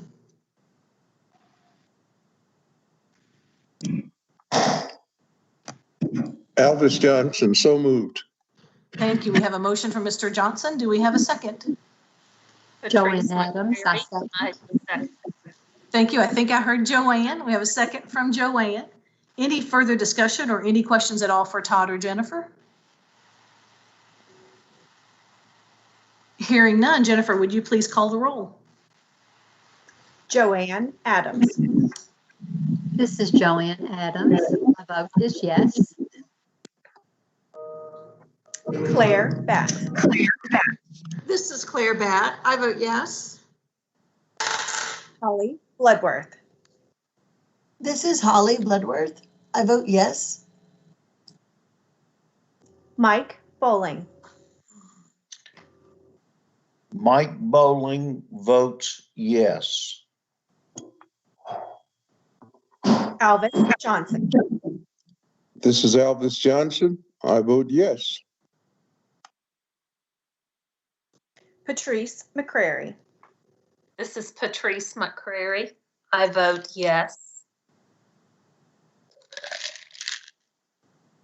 Randy Poe.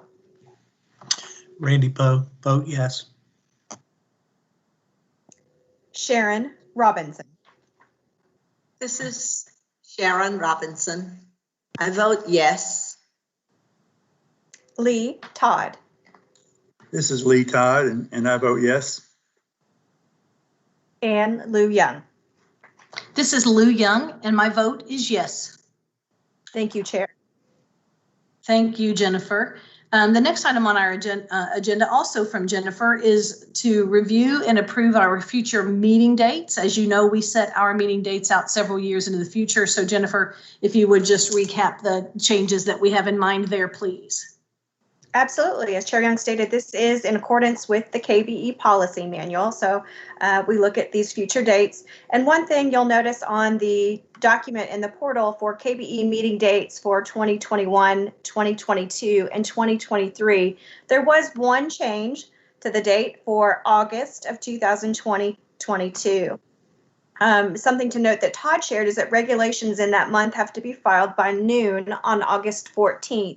So the way that it was listed, it just wouldn't have been feasible to ensure that our regulations were filed in enough time. So we've moved that date to August 2nd and 3rd.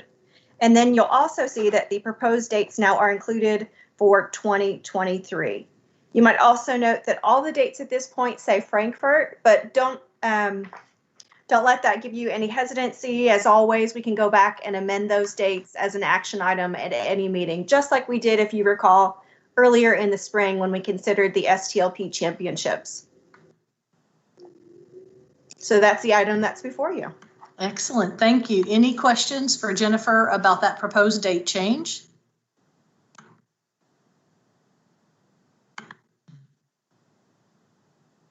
All right, hearing none, I would ask the board to entertain a motion to approve the future board meeting dates as proposed. Do we have such a motion? I make the motion. Thank you. We have a motion from Mr. Bowling. Do we have a second? Second, this is Lee. I'm sorry. Thank you. And I have a second from Dr. Todd. No worries. Thank you. Any further discussion? Hearing none, Jennifer, if you would please call the roll. Joanne Adams. This is Joanne Adams. My vote is yes. Claire Batt. Claire Batt, I vote yes. Holly Bloodworth. This is Holly Bloodworth. I vote yes. Mike Bowling. This is Mike Bowling. I vote yes. Alvis Johnson. This is Alvis Johnson. I vote yes. Patrice McCrary. This is Patrice McCrary. I vote yes.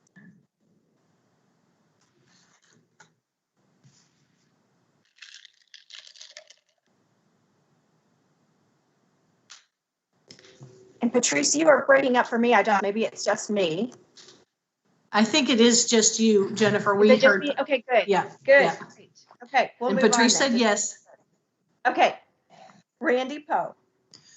Randy Poe, vote yes. Sharon Robinson. Sharon Robinson. I vote yes. Lee Todd. Lee Todd, and I also vote yes. And Lou Young. And this is Lou Young. My vote is yes. Thank you, Chair. And thank you, Patrice, for humoring me there. Yeah, you froze just the tiniest second. Everyone, thank you so much. Commissioner Glass, thank you for a good day of learning and dreaming big dreams together. I really appreciate the opportunity that we've had to do that today in quite an efficient way. So thank you for that. Thank you to each board member for your contribution of time and talent today as we've wrestled with some really important big ideas that I think will serve us well into the future, certainly through the 2020-2021 school year. It's delightful once again to have Soliana and Randy with us on our team. Soliana, we're about to the very favorite part, which is when we do a roll call, a motion and a roll call to adjourn. But thank you, everyone. Eat your Wheaties, get some steps in, rest, and be ready to tackle our regular board meeting tomorrow morning at 9 Eastern time. Do I have a motion to adjourn? I see a signal from Mike Bowling. We have a motion from Mike. Do I have a second? Alvis Johnson, I second. Thank you so much, Mr. Johnson, and no discussion required. So Jennifer, will you jump right in for roll call, please? Joanne Adams. This is Joanne Adams. My vote is yes. Claire Batt. Claire Batt votes yes. Holly Bloodworth. This is Holly Bloodworth. I vote yes. Mike Bowling. This is Mike Bowling. I vote yes. Alvis Johnson. Alvis Johnson, I vote yes. Patrice McCrary. This is Patrice McCrary. I vote yes. Randy Poe. Randy Poe, I vote yes. Sharon Robinson. This is Sharon Robinson. I vote yes. Lee Todd. This is Lee Todd, and I vote yes. And Lou Young. This is Lou Young, and my vote is yes. Thank you, everyone. Yeah.